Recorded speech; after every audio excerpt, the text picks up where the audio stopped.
Welcome to SicEm365 Radio.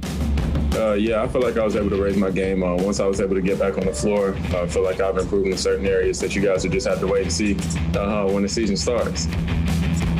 SicEm365 Radio is presented by IdealMRI.com. High-quality MRIs for $497 or less. IdealMRI.com. Your health is important, so is your budget. Brewer to throw for it. Got a man in the end zone, and it's caught. Touchdown. Denzel Mims for the score, beating Anthony Johnson. The 3 o'clock hour is sponsored by Waco Custom Marketplace. Meats, sweets, Texas treats, and a cut above the rest. 425 Lake Air Drive, Waco. Business as usual, although 5 in the top 9, that's hard to duplicate year in and year out. That just shows you how many talented teams and how many returning players in the Big 12 there are this year. And this could be one of those special years because very, very, very seldom do you ever get with so many quality basketball teams out there, 5 of the top 9 in one conference. I mean, that's crazy. Here's David Smoke, Paul Catalina, and Craig Smoke. All right, here we go on this Thursday afternoon, November the 5th.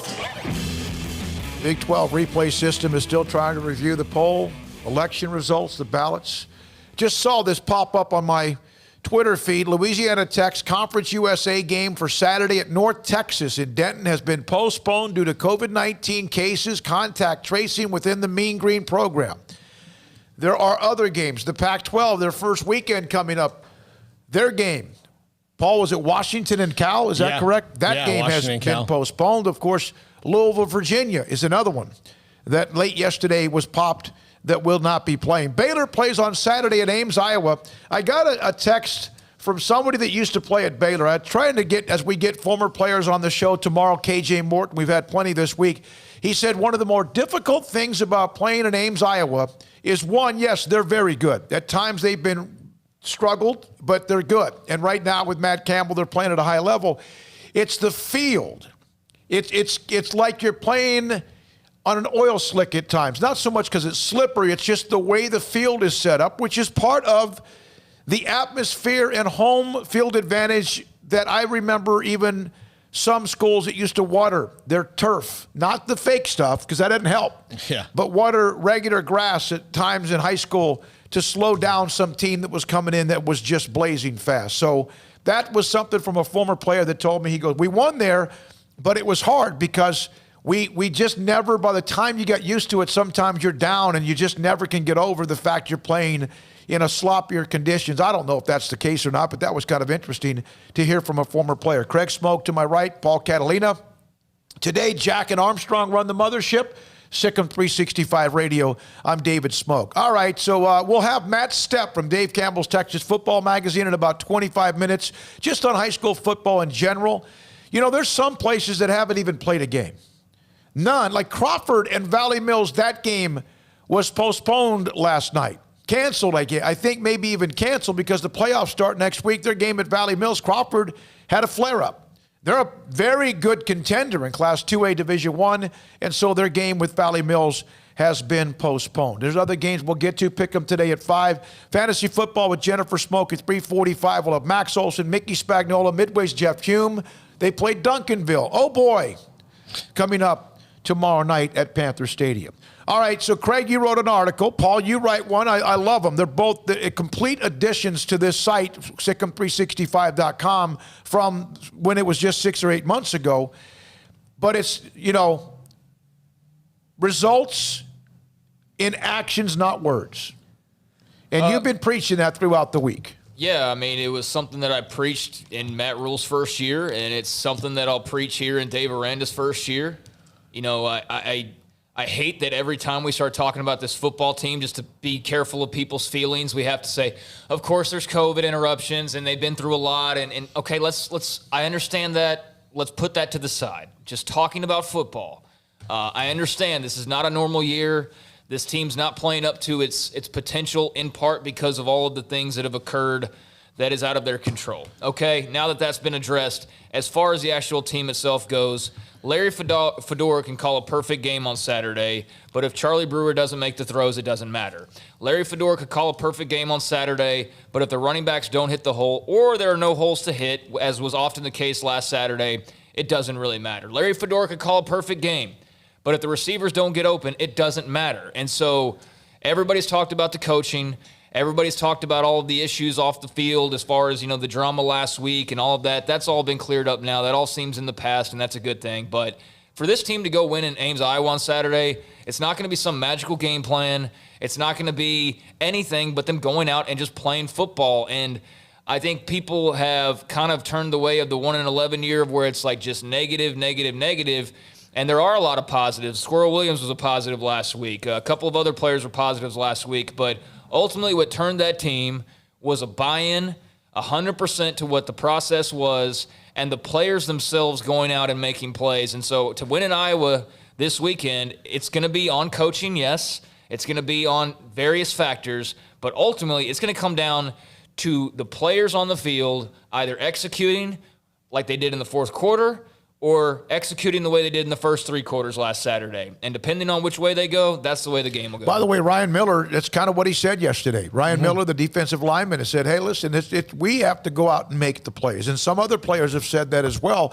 And, Paul, it's obvious. I think the one thing that when people want to look at 1-11 compared to where they are right now at 1-3, that could be 1-8, could be whatever it might be. You can't win the second one if you don't start playing better, because it's not going to get any better. Road trips at Ames and Lubbock, no matter what Texas Tech's problems are. And eventually you have Oklahoma, and you have Oklahoma State in that game at the end of the year among Kansas State, who's fundamentally very strong, although they were just blitzkrieged by West Virginia. Bottom line to this is that they just got to go. It seemed like you said this the other day. Breathe.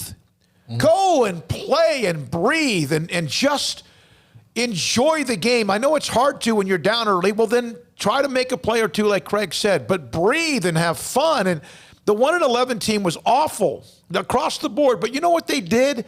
My God, they fought and scratched and clawed and bled. And yeah, remember Oklahoma? That game? They gave them the scare of their life. And we need to see that. I think a lot of people would just love to see something like that. You know what I really do think that part of the problem is that the players had expectations based off of last year of what this team could maybe do, and that's probably weighing on them as well. And now that that's gone, that's over. Like they can't repeat last year again. Like that's over. They can't do that anymore. So the key is now, like the expectations are gone. They don't have any expectations anymore. The fans certainly don't. I mean, they can have their own. So now that they don't have to worry about the weight of the world anymore. Just go out and play. Just go out and play and do what you can do and see what happens. Iowa State's got real pressure. They're trying to win the conference. Baylor would have to have a whole lot of help to win the conference. I mean, it's almost mathematically impossible. Yeah, they would need teams to be disqualified from COVID. Like every team would have to just be bad and disqualified. There's no you're not winning the conference. You're not playing in the conference championship. So just go out now. Think about 2012 when nobody thought just off. Here's the thing. The other team, like Iowa State, might have to throw up all over themselves a little bit too. They might have to have one of those games. But you know what I loved about Stillwater last week with Texas, and the fact that they went out and forced turnovers. They went out and made some plays. Ellinger wasn't spectacular, but he made plays but the defense, which has been riddled, right, from start to finish throughout the year, most every game except Baylor, man, they went out and played with their hair on fire. And that's the mentality and the standard at Baylor. That's who they are. And if they don't do that, then I don't know if anything else kicks into place. But you know what? You can't rely on them every time. Last year, on occasion, the offense had to go out and do a bunch. But I don't see any of the phases of the game doing that. And it's not to start the show, here we go again, negative. You're 1-3. You just got bullied by TCU, who's not that good. And so that's where Baylor is.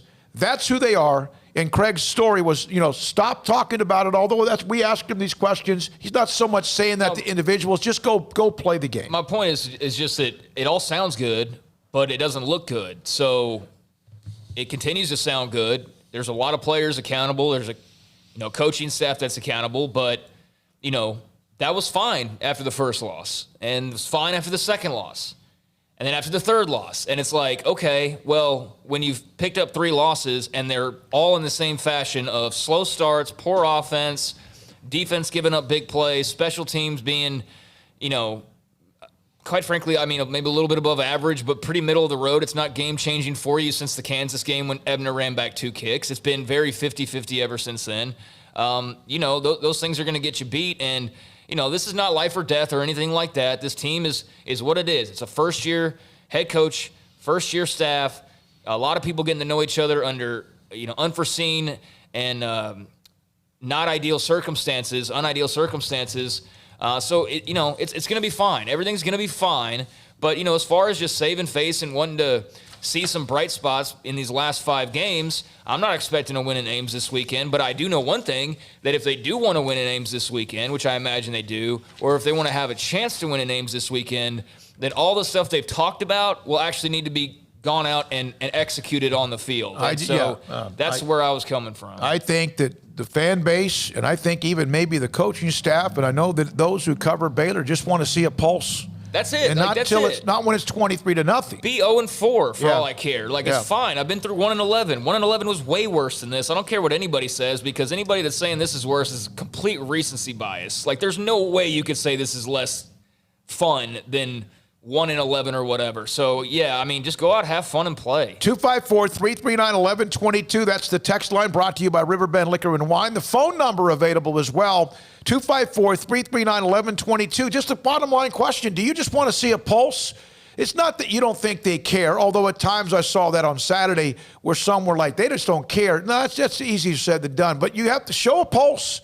Show a pulse. And that's on the coaches to also help provide that. But it's also on those who are leaders to help provide it as well. 254-339-1122. Matt Stepp will talk high school football with us here in about 15 minutes. T-Rex, you're on SicEm365 Radio. Hey, good afternoon, gentlemen. I just wanted to kind of use my Friday afternoon call in because I'll be on an airplane on the way to Iowa tomorrow, so I won't be able to call in unless I want to break some kind of FAA regulation or something, and I don't think anybody wants that. So, anyways, I agree with you, or I guess rather to answer your question, I just want to see a pulse on Saturday, I'm going to the game no matter what, if we were undefeated or we hadn't won a game yet, because I'm just weird and crazy. But, man, I just want to see some enthusiasm, and, some people don't like the term, but I want to see some swagger, when they come out and to, opening kickoff or even during this pregame warm-ups, I want them to feel like they belong out there. That was the thing about, 2014, 2015, we entered the field and we knew we were going to, granted, we're not going to score 70 points every game right now, but we knew we were going to beat you. It didn't matter who you were. Those teams believed that they were going to win. There wasn't a doubt in their mind. ESPN's mind, the opponent's mind, it didn't matter who it was. They knew Baylor was going to do everything in their power to win that game, and most likely very decisively. So I just want to see a pulse. I want to see some confidence, and I want to see them go out there and lay a hat on somebody. All I know is, as enthusiastic as I am about Baylor football, and as much as I want to win, I got to go with you, Craig. This is painful for me to say. I don't expect to win on Saturday. But let me tell you, if we do win on Saturday, you may never hear me again because I'm going to be locked up in a jail in downtown Ames, Iowa, and I may never get out. So let my fiance know I love her. I love all of you. But the likelihood of me getting out of that stadium alive is pretty slim. So I'm going to sit up and listen. Sick 'em Bears. Hey, if you get locked up, I'll give you my cell phone number. I'll help you get out, okay? No, wait till Monday at 3 and give us a call from there. Oh, that's right. Yeah, that's exactly right. By the way, say you want your phone call. Just say not till Monday at 3. That line, again, it's open, 254-339-1122, because I know that, it's easy to pick on this and this and this, and it's a lot of it's very legitimate. Most of it is. Remember when Taylor Young drilled Baker Mayfield on a night game against Oklahoma? There's a big, huge, flat picture, big old beautiful image of it here in the studio on 101 Elm Avenue in the corner of Elm and MLK. I mean, it shook up everybody. Holy crap, excuse me. Really, it was. It's like, wow. They didn't win the game, but my God, there was another onside kick away from who knows what might happen. But that team didn't win. There was no one expected them to win. And I'll remember that week is when Joey McGuire told me, we're getting better. Matt Rule kept saying that, and nobody believed him. I'm not so sure I did either. And then, wow. Now, that didn't mean they won much after that either. I don't know when they beat Kansas that year, quite frankly. I don't remember. But that was like a play that sent reverberations throughout the fan base. Wow. Because it was Taylor Young and it was Baylor Mayfield as well. Yeah, I mean, that was a fun play. I didn't have such extreme reactions to it as some who still post the video. It's a great play. They still lost that game. You know what I mean? So for as good as it was, I guess my takeaway from it was that, yeah, he was showing some attitude. He was showing some leadership. He was showing some fire. We've seen little to no fire from this football team, and that's, to me, a concern. And I don't know if that goes back to, setting the tone during the week or in the pregame, as David Aranda has talked about, but that's all I want to see. I mean, I want to see this team win some games. But honestly, I think if you can't go win in Ames this weekend, which you can. You're good enough to do it if you put it together, but obviously our questions are whether or not this team can put it together in the next 5 games because they haven't so far through the first 4. But if you are going to go to Ames and you're not going to come away with a victory, at least come away with your head held high and not coming back to where I'm having to write an article next week about slow starts on offense, a defense giving up because the offense stinks and they know they're not getting any help, or the same tired stuff we've been talking about now for 3 games. And I just mean that we talked about the same consistent things. There's no secrets. We know what the issues are. Correct the issues. You do that, you have a chance this week. Or at least look as if you have corrected some of the issues. Look like a better team than you were last week. Because this is now 3 weeks in a row they've practiced, right? Can you tell me if they've looked better in any of the 3 games from the others? No. They haven't looked any better in any game. So game 5 now. You played 3 weeks in a row. This is your first opportunity, I believe, to do that. Mm-hmm. You should look immensely better after last weekend. And if you don't, then that is concerning. All right, a couple of more things in college football. I mentioned La Tech UNT. That game's canceled. UNT's got a flare-up in Denton. Pac-12 opening weekend. Washington Cal canceled. Army and Air Force was just announced. They will not make up that game, so the Commander-in-Chief trophy, which is between Air Force, Army, and Navy, is going to come down to the game that's at Army, the Navy game at Army. They're playing that for the first time, on the campus of Army, and so I think in maybe 100 years or so. So that one's also out. Louisville, Virginia, last night postponed until November 14th. There's one high school game locally tonight. Bryan plays at Leo Buckley against Shoemaker. Toby Foreman and Shoemaker, of course, looks like they and Temple are the teams that will compete for the 12-6A district title. Riker has found an opponent. The game with TK Gorman out of Tyler was canceled because Gorman had problems. They are going to play Brazos Christian. Tyler Holcomb just put that up on social media. They're going to play down at Brazos Christian in Bryan. That game is tomorrow night, 7 o'clock. Crawford Valley Mills, Kemp, and Malakoff. Those games have also been canceled and will not be made up because the playoffs start next week, okay? Mark Vital, Paul, on the Karl Malone list as far as the awards. So you've had Jared Butler, Maceo Teague, and Mark Vital named to the Karl Malone Award watch list as for the best power forward in the country. This is not a surprise. They have a lot of good people back, and all of them, a lot of them are at a very high level. Tonight, Packers and 49ers. Packers have had a little COVID flare-up. 49ers have had a massive amount of injuries. Well, and the COVID flare. They're both having COVID flare-ups. So Brandon Ayuk, who would have been their top wide receiver tonight, out with COVID. Kendrick Bourne, who would have been their second wide receiver tonight, out with COVID. I read an article today about their top 4 running backs are all out with injuries. Their top quarterback's out with an injury. Their top 2 tight ends. Their starting center. Garoppolo. Yeah, Garoppolo's out. Yeah. He's out. Their top 4 on the defensive line, including 2 All-Pros, were out for the season. They just traded Quan Alexander to the Saints. Their top 4 wide receivers are out. And as they're well. in the best division, perhaps, in pro football. Correct? Yep. Yeah, is that right? Yeah. Yeah, they're in the best division in pro football. They could finish 500 and finish 4th in the West. If you finish 500 in the East, you win by 2 games.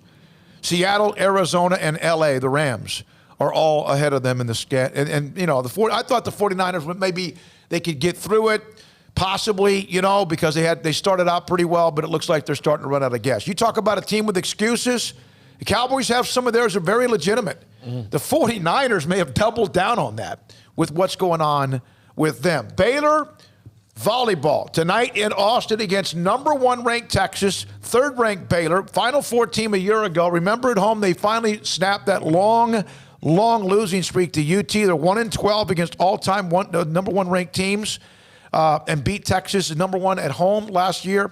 That's back-to-back nights, 7 o'clock Baylor, Texas in volleyball. Texas is 10-0. Baylor is 11-1. That is a showdown. I saw a tweet from the Texas volleyball or Texas athletics, or volleyball, of a couple of, spikes. And it's personal. We take it personal because Baylor beat them last year and then made it to the Final Four. All right? So also 254-339-1122, Jack and also Armstrong run the mothership. From Daniel, for God's sakes, 2017 lost to Liberty when they were FCS, UT San Antonio. That year was a lot worse. I hope they show some fight and heart. From TJ, this is all about getting better with the offensive scheme and the team, the coaching staff overall. Everything needs to get gel for next year. I don't know if you start throwing Zeno in there for reps. I don't know. I think it's a good and bad thing to do, but that's why we don't make the coaching money. Well, what happens if Charlie Brewer plans on coming back next year and you bench him right now and then the other quarterbacks don't look that great? Or they look great. I guess that your answer solved that Jacob Zeno comes in, he looks great, then maybe you feel like you just ride with him. But let's say those 2 guys that everybody's clamoring for come in and they're still not ready for whatever reasons, and you bench Charlie, you go get blown out by Iowa State. How you handling that the last 4 games, and how you handling that if he's coming back next year? If you do that, and I know some of you will be in the camp that you don't care. Well, I'm asking you. But if Charlie Brewer is benched, then he will be on probably somebody else's varsity roster, maybe at some other college next year. Yeah, but I wouldn't think it's a Big 12 school. He'd be a lower level guy. There's not going to be a bunch of Power Fives clamoring for him. I wouldn't imagine. I think Nick Starkel's at San Jose State now at this point. Now, granted, he transferred twice. And I'm not saying that because no one from the Brewer family has said that to me. Charlie, we can't talk to him. I'm not saying, but I would think that if you bench him and he doesn't play anymore, and the team plays about the same or maybe a little bit better, I think he probably, if he ends up playing in college again next year, which he probably will, then you have the opportunity. You know what? If I was there, I don't know if he'll be back. And again, a lot of people will say, "Okay, goodbye," and that's unfortunate considering his legacy at Baylor. I'm asking that question because it's something that they have to take into consideration, and maybe we don't. Like we just say, "Hey, just pull the quarterback," and it's like, well, there's more to it than just making a switch in the game. But I will say this for the final time. If you were ever going to make a move, it was in the second quarter of that game on Saturday. Like there's no other way. So, I agree.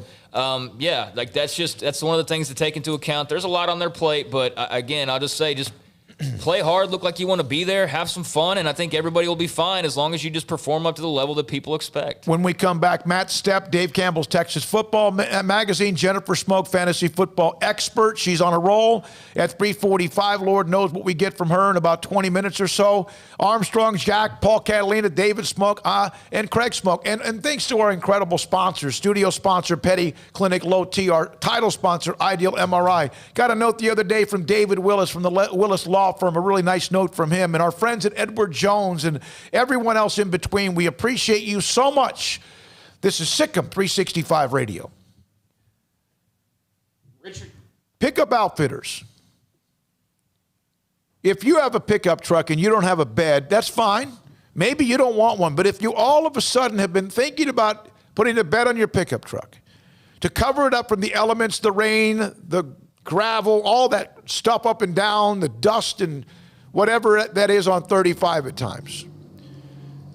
Eventually the colder weather that starts to rain, we've been pretty fortunate so far. Or eventually the heat that beats down on whatever's inside the bed of your pickup truck. Yeah, you've got the cab, that's fine.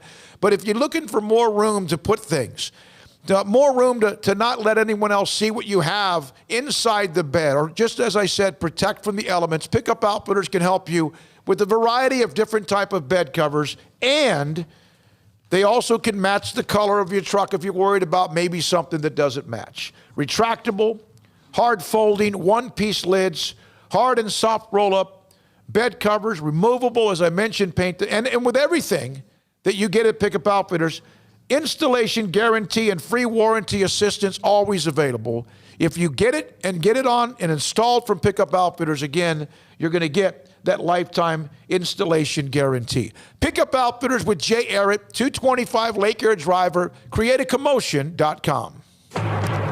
The Black is back. It's the Black Friday sales event at Allen Samuels. Get special holiday deals on the truck of your dreams, like a brand new Ram Lone Star Crew Cab with special factory discounts and financing, or grab hold of the Swiss Army knife of SUVs, Jeep Gladiator, and head for holiday adventure. The Black is back. The Black Friday sales event from Allen Samuels, your friend in the car business.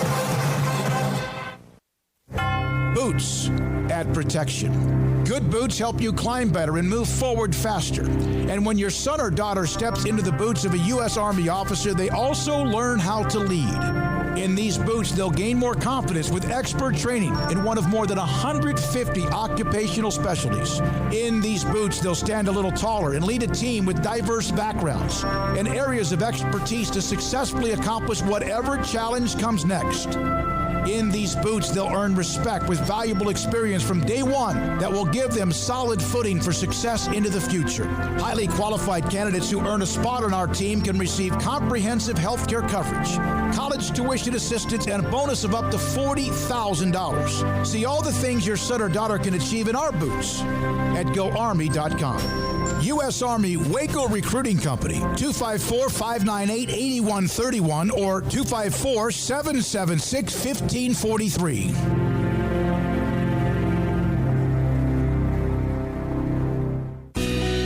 Camille Johnson Realtors guide you seamlessly through the process of buying your dream home or selling your current one. Commercial, farm and ranch, or residential, Camille Johnson Realtors can smoothly and successfully lead you through any transaction. With a team of 28 experienced agents who are excited about serving you, Camille Johnson Realtors services the entire greater Waco area. If you're in the market to buy or sell, contact Camille Johnson Realtors, 104 Midway Center in Woodway, or find them online at www.camillejohnson.com. Camille Johnson Realtors, elegant, charming, warm. Welcome home.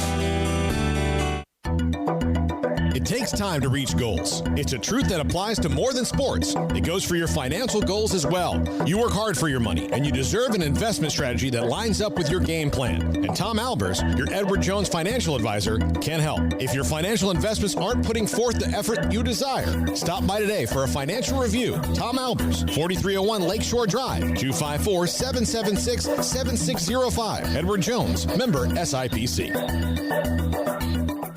From the first workout to the last practice, sports is an incredible and rewarding challenge. Hi, everyone. This is Dan Ingham with the First National Bank of Central Texas, and we're proud to support each athlete, every parent, and our educators.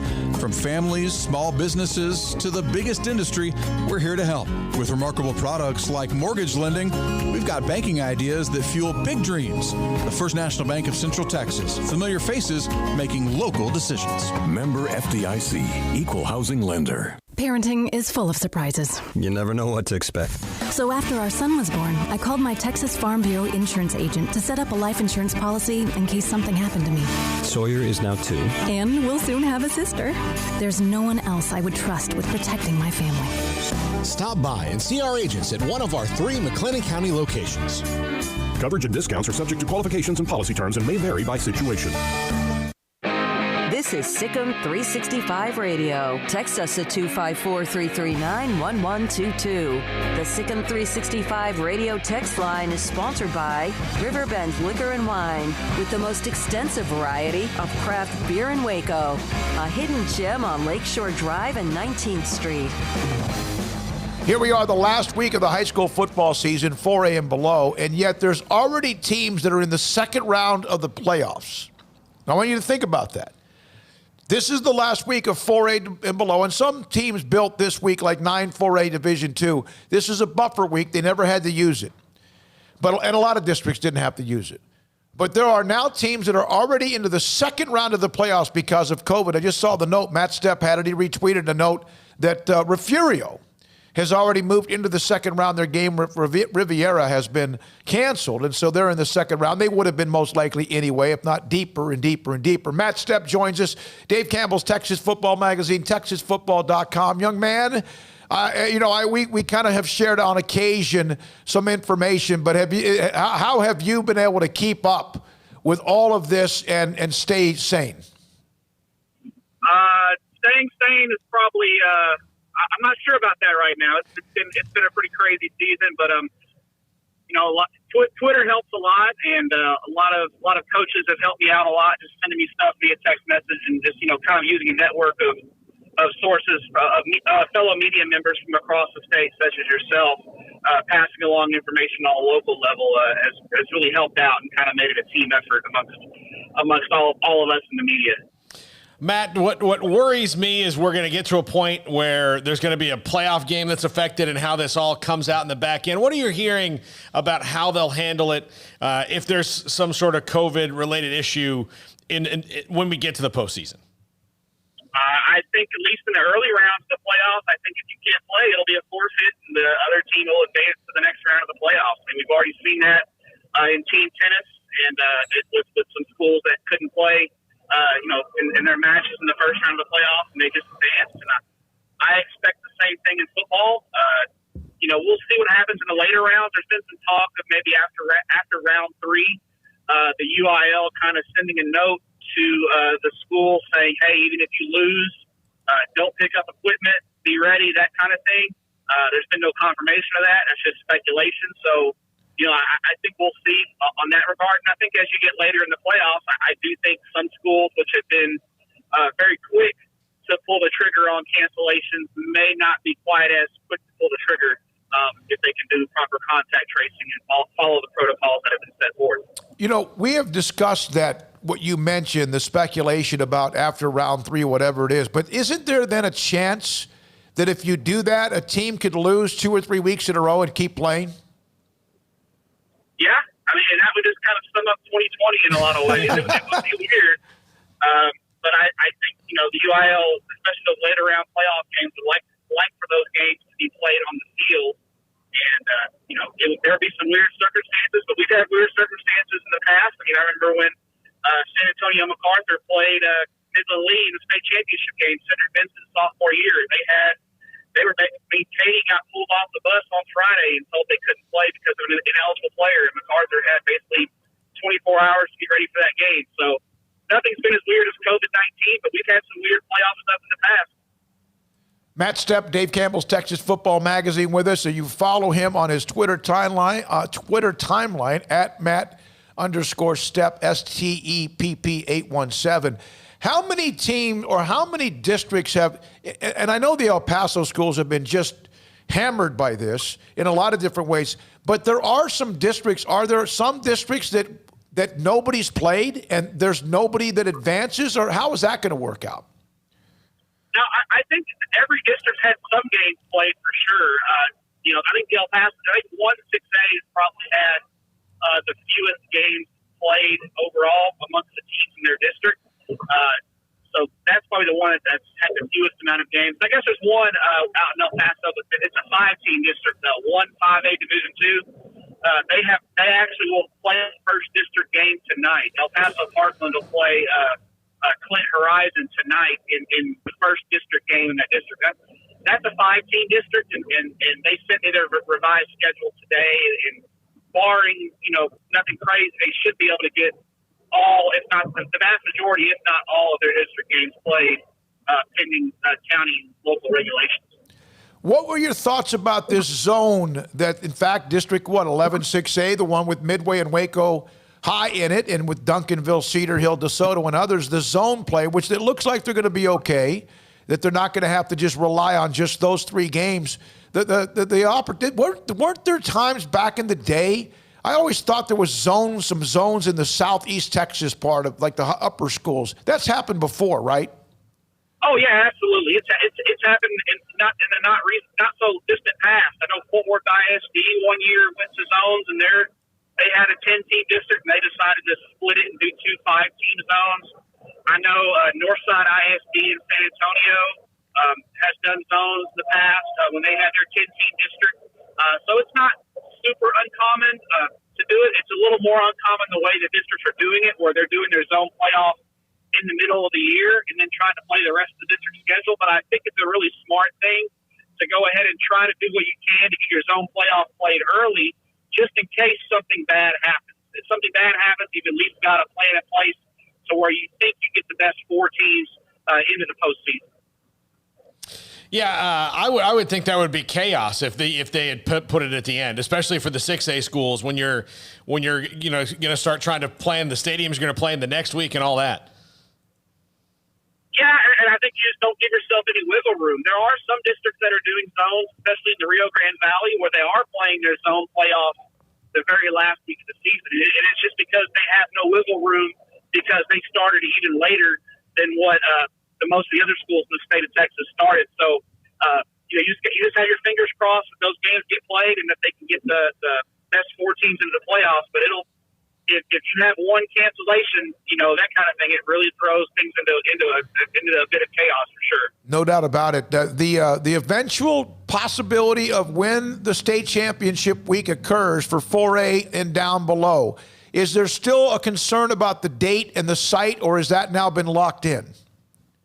It has not been locked in. I don't think anything official has been put out. I think, until told otherwise, I believe that it's going to be that weekend that it's been scheduled for, which I believe is the 17th through the 19th, if memory serves correctly. Sometimes, whatever that weekend before Christmas is when the 4A, 3A, 2A, and 1A state championships are played. Now, whether or not those games get moved up a little bit to accommodate the Big 12 championship game, or there's the Big 12 championship game, go to Globe Life Field, I don't know. Those are all things I think that are still up in the air, but I think we can pretty safely assume that at least for 4A, 3A, 2A, and 1A, the state championships will be played sometime the week before Christmas, most likely at AT&T Stadium. I saw the story by Steve Gamble from the Denton Ryan, Dave Hannigan, they've had some ups and downs this year. Obviously a very talented team, but they get their big stud junior defensive tackle, Bear Alexander, back on an eligibility ruling by the district executive committee. That's from the Denton record. And that doesn't happen very often, does it, Matt, when they overrule the district executive committee? Yeah, it's not. I would say it's about 30 to 35% of the time. The UIL a couple of years ago had sent me numbers that the state executive committee on about 3 out of 10, 30 to 35% would overrule a district executive committee ruling.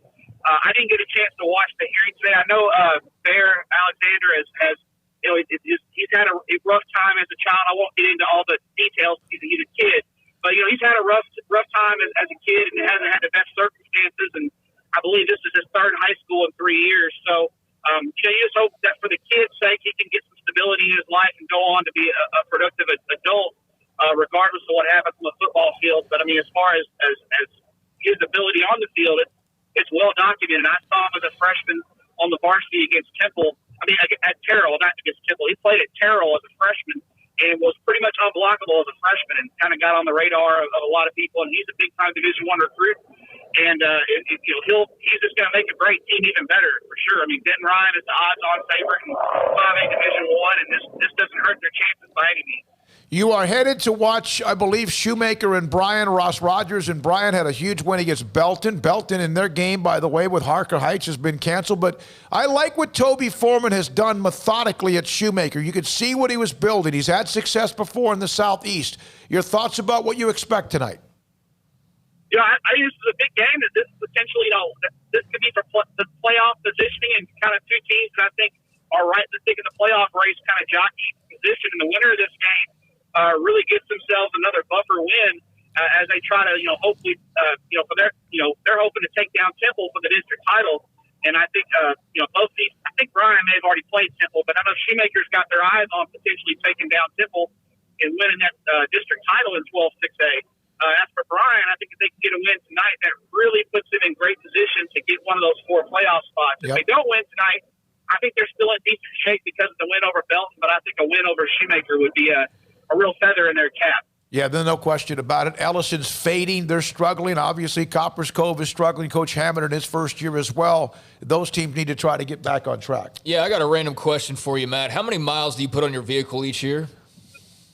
A lot. I try to fly when I can when Southwest is offering some good fares and that kind of thing. So, but this year has been a little bit more driving. I've flown a little bit this year, but it's been a little more driving this year because of the pandemic. I haven't wanted to spend as much time in the airports, but it's quite a bit. I'd say I get oil changes a lot more often than most people do. Well, I figured. That's why I asked the question, man, because you're all over the place. And the only reason he ever publicizes where he's going, the only reason has nothing to do with covering high school football. It's because he wants to know where the best places to eat are. Yeah, and then he wants a discount. And then he wants, Matt knows how to do it. I know your game, man. Discount. I'm trying to get it for free. I'm trying to get it on the house if I can. That's the ultimate discount.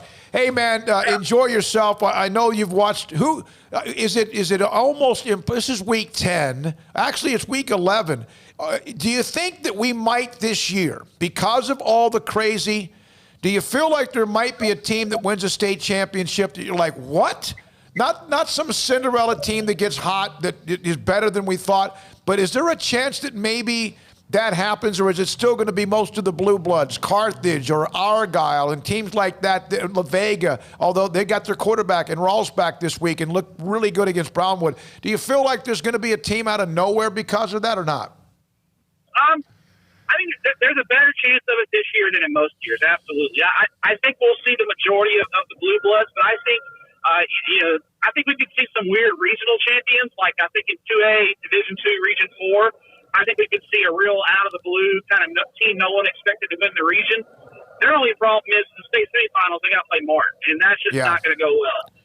But I think there's a better chance this year than in most years for sure. But I will put my money on mostly Blue Bloods once again. What Mart did to Bremont Saturday was unbelievable. 78-6, because they're not bad. Bremont's a pretty good football team, and they just smoked them. It's unbelievable. And here we are, and we almost didn't even get started. Imagine that. Yeah, I know. Exactly. There's going to be some teams, and for Mart, it'll be 4 in a row, And I say that. They still have to make some plays, and most likely will. Matt, appreciate it. Drive safely. Good luck tonight at Leo Buckley. Great place to be. Thanks, you guys. Be good. Matt Stepp, again, at Matt_Stepp, 817, covers high school football, does an incredible job. Watched him when he was young, like he was a child when he first started. What they call Did he have hair then? Yeah, he did. All right, when we come back, Jennifer Smoke, Fantasy Football League expert, is on a roll and has been able to do this without any of our help. We're going to try to help her get to 6-3. The good news is she's 2 games above 500. The bad news, she's about to play somebody unbeaten. Next on SicEm365 Radio. Richard Carr, Buick GMC Cadillac. The holiday sales event has now taken over for the kickoff savings event. Hopefully you took advantage of all the great kickoff savings event deals over the last 2-3 months or so. But now we're in the month of November, so we're about to hit that stretch of Thanksgiving, of course, and then Christmas and all of the festivities that go with the month of December, and then we got New Year's and Valentine's. Well, it's holiday season, that's for sure. So the holiday sales event is going on right now, and it's the most wonderful time of the year to save big on all remaining 2020 vehicles in stock and incoming 2021 GMC Sierras. And the Sierra has it all. Power, first-class seating, unbeatable technology. Sierra is the best truck on the road, and during Richard Carr's holiday savings event, qualified buyers can unwrap $8,000 off a 2021 GMC Sierra Texas Edition Crew Cab at Richard Carr. Maybe you're in the mood for a midsize SUV. Maybe that's more up your alley. Well, Richard Carr is offering $7,000 off GMC Terrains or $7,500 off Buick Envisions. Test drive both and save big today at Richard Carr. And of course, the ultimate gift this Christmas is a Cadillac. Save $3,000 and get 0% financing for 72 months on most Cadillacs in stock. That includes the XT4, the XT5, and the XT6. Let Richard Carr bring the Cadillac experience to you with test drives at your home or office. At Richard Carr, they love healthcare workers, military, and first responders. Right now, all of these valuable community heroes get GM supplier pricing on all cars in stock. That's right, healthcare workers, military, and first responders, GM supplier pricing on all cars in stock. And for every car or truck sold now, Richard Carr will donate a new bike to Toys for Tots Waco. So get yourself a great deal and give a deserving kid a bike this Christmas. It's a holiday sales event at Richard Carr. Get there now. Go to richardcarr.com or have them bring the test drive to you. How can we help you? That's a question we ask every day at American Bank. Hi, I'm President and CEO Dana Hassel. Our commitment to our customers is what drives us. It's why we've invested in new branch buildings and technology like ITMs that let you speak to a teller face-to-face from your car. It's why we work with local businesses, helping Waco grow and thrive. And it's why decisions about your accounts and loans are made here in Waco by people who know you. How can we help you? Find out at American Bank, member FDIC. A group of over 30 physicians in Central Texas became frustrated seeing patients fail at losing weight themselves. They opened Muscle-Wise Nutrition. We've seen too many patients suffer from complications of obesity. Patients who have tried countless do-it-yourself diets, which often results in 25% of the weight they lose coming from muscle breakdown and muscle loss. We needed another approach, so we opened Muscle-Wise Nutrition. This is a coach-managed diet program to lose substantial weight, targeting fat while sparing muscle. Dieters are seen weekly by a coach who performs detailed body composition analysis. Please email us at SicEm365 at MuscleWiseNutrition.com, and one of our coaches will contact you promptly to get you set up for our free educational seminars. Lose weight by losing fat and sparing muscle. Start MuscleWise today. Contact us at SicEm365 at MuscleWiseNutrition.com.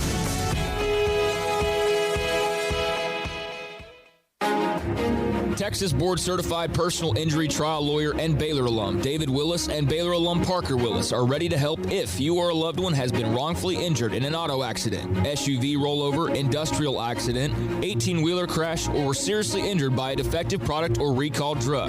Call them for a confidential and free case consultation at 1-800-GOT-HURT or visit them at TexasTrialLawyer.com, principal office in Houston, Texas.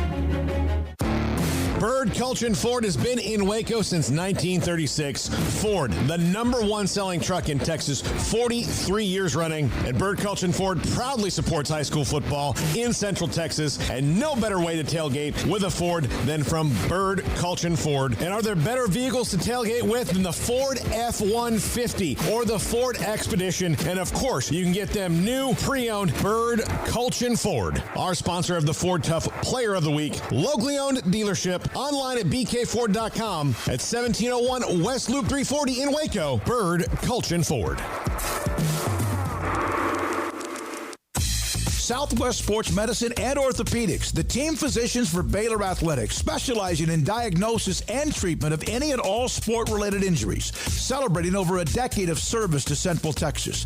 They tackle all surgical and non-surgical problems that arise from an active lifestyle. Trust the doctors that Baylor trust, and when injuries sideline you, don't wait for Monday. Join us at 8:30 on Saturday mornings for a post-game injury evaluation clinic.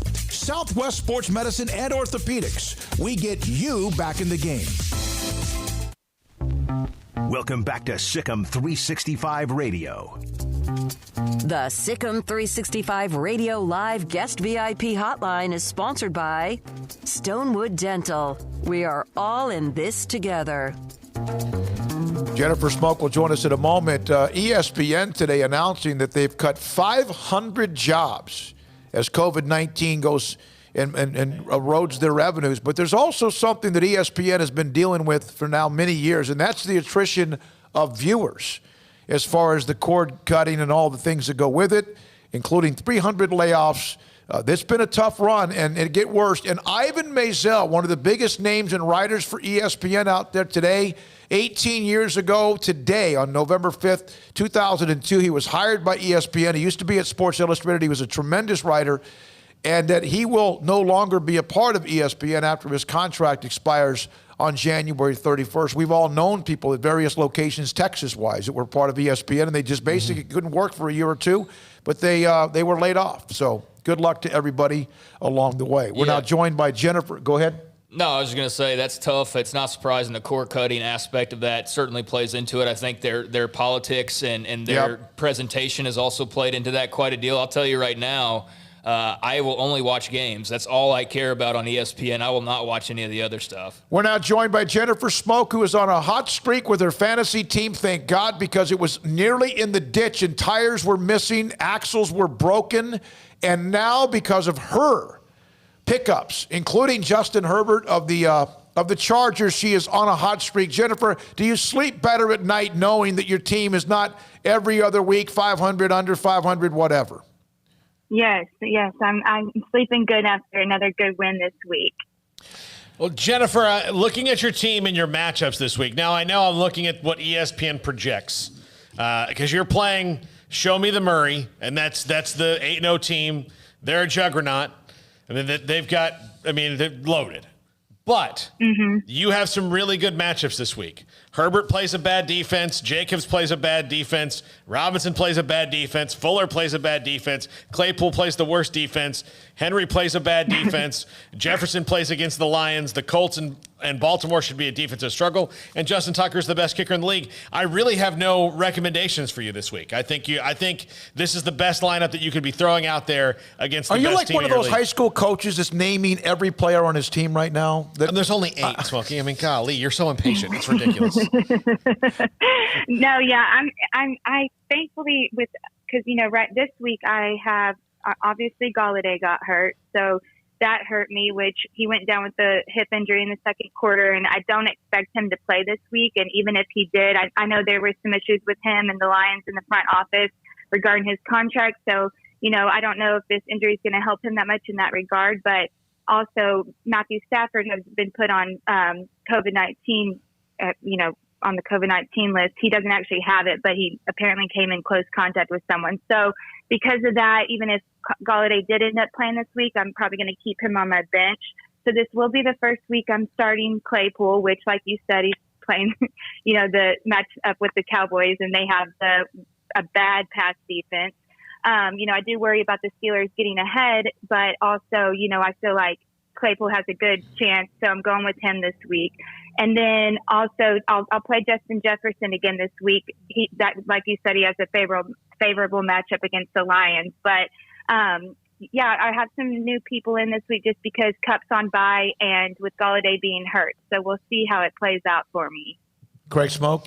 No, I'm not trying to be funny. I really don't have anything. Like I don't know her team. I don't know what to ask about her team. I don't play fantasy football, guys, so it's not really my avenue. Let me ask you this. When there's that thread among the family about her team and she puts up the team and there are times like, for example, a couple of weeks ago when Andy Dalton was her quarterback, which says quite a bit, that she's gone from Dalton to Justin Herbert. Are you uptight about it? No, why would I be uptight about it in any way, shape, or form? It has no effect on my life whatsoever. Craig, what have you ever been uptight about? Well, close sporting contests involving my favorite teams. Certain. When Oklahoma plays Iowa State, that's all. I'll tell you what I get uptight about. I'll tell you what I get uptight about. Things that actually matter. That's what I get uptight about. Like maybe this election going on right now. Exactly right. But, something that has bearing on my life, and unfortunately, no disrespect to my sister, who I love very much, but her fantasy football problems aren't my problems, nor am I going to spend too much time fretting over them. But you do have a tough matchup this week in that, I think the biggest problem you're going to have is she's got James Conner, who is, again, going against the worst defense in the history of modern man. So, you really are going to want Chase Claypool to go off to kind of balance out James Conner, because I think they're going to feed him early and often. Yeah, I know. And like I said, I have a feeling that the Steelers could easily get ahead early. And if they do that, they're going to be running the ball more than likely. So, yeah, that is one of my worries. Alvin Kamara, she has Alvin Kamara. What I am happy about is some of the people that she usually has that make her team even more fire than it already is would be Kittle. Kittle's now hurt, so she doesn't have him in this week, which is beneficial. Mostert's on her roster, but he's been out, for a little while. So, I am happy about those two, but, not being able to play. She did pick up Jordan. She's kind of struggling on her tight ends now. She picked up Jordan Reed, but he's injured, so now she's playing. Shocking. So, there are some people that are helping me out. I see, but, Kamara, he's listed as questionable right now. I think he said his injury is similar to stubbing your toe. So I don't see him sitting this one out. But yeah, I am happy she doesn't have a lot of her greatest players in, but she still has a very stacked team just between Alvin Kamara and James Conner alone. I mean, they're going to probably go off this week. Well, so Jordan Reed was activated for tonight's game because they're pretty darn desperate. Of course he is. He's no longer playing for Washington. He wants to play for somebody. He wants to play for a team. He was on IR for the 49ers too. So he's a waste of golly, I like the guy. He's a tremendous player, but he's always hurt. Because he's a big body, plays a tough position. All right, let's get into this. Let's start a cat fight with Persia, who's a very sweet young lady. We know that. She's very sweet. You guys have gone on vacations together, but tell us something about her that allows us to want to root against her because it's your team anyway. Probably just because I know that her husband's the one monitoring and doing her whole team, and without him, she probably wouldn't know what to do. But I don't mean that rude. That's just the truth. So in my, whereas I'm watching every single game, I'm looking at the rosters, looking at the waivers each week, trying to pick up. I mean, as you Dad, we texted about this last week. It's like with all the injuries that I've had and my struggle with quarterback, it's like I feel like I'm making good decisions week to week to help me survive. I'm not necessarily, I don't have the highest points for in the fantasy league, and I still struggle week to week with some of my players who aren't always performing the way that I want them to. But overall, I'm getting by each week, and I'm making moves that have been beneficial. So, I love Persia, though. I'm not, Dad, you always want me to tell you about all the fights and stuff. But fortunately, we don't really, get in too many bickers. But, I don't know. I guess the biggest thing is I just want to knock out her undefeated streak. Yeah. So that's why. There's a lot of pressure when you're undefeated, That's too. a disappointing response because Persia was actually with us in our previous segment. And she was trashing And just to remind you know what she said? Just her nickname.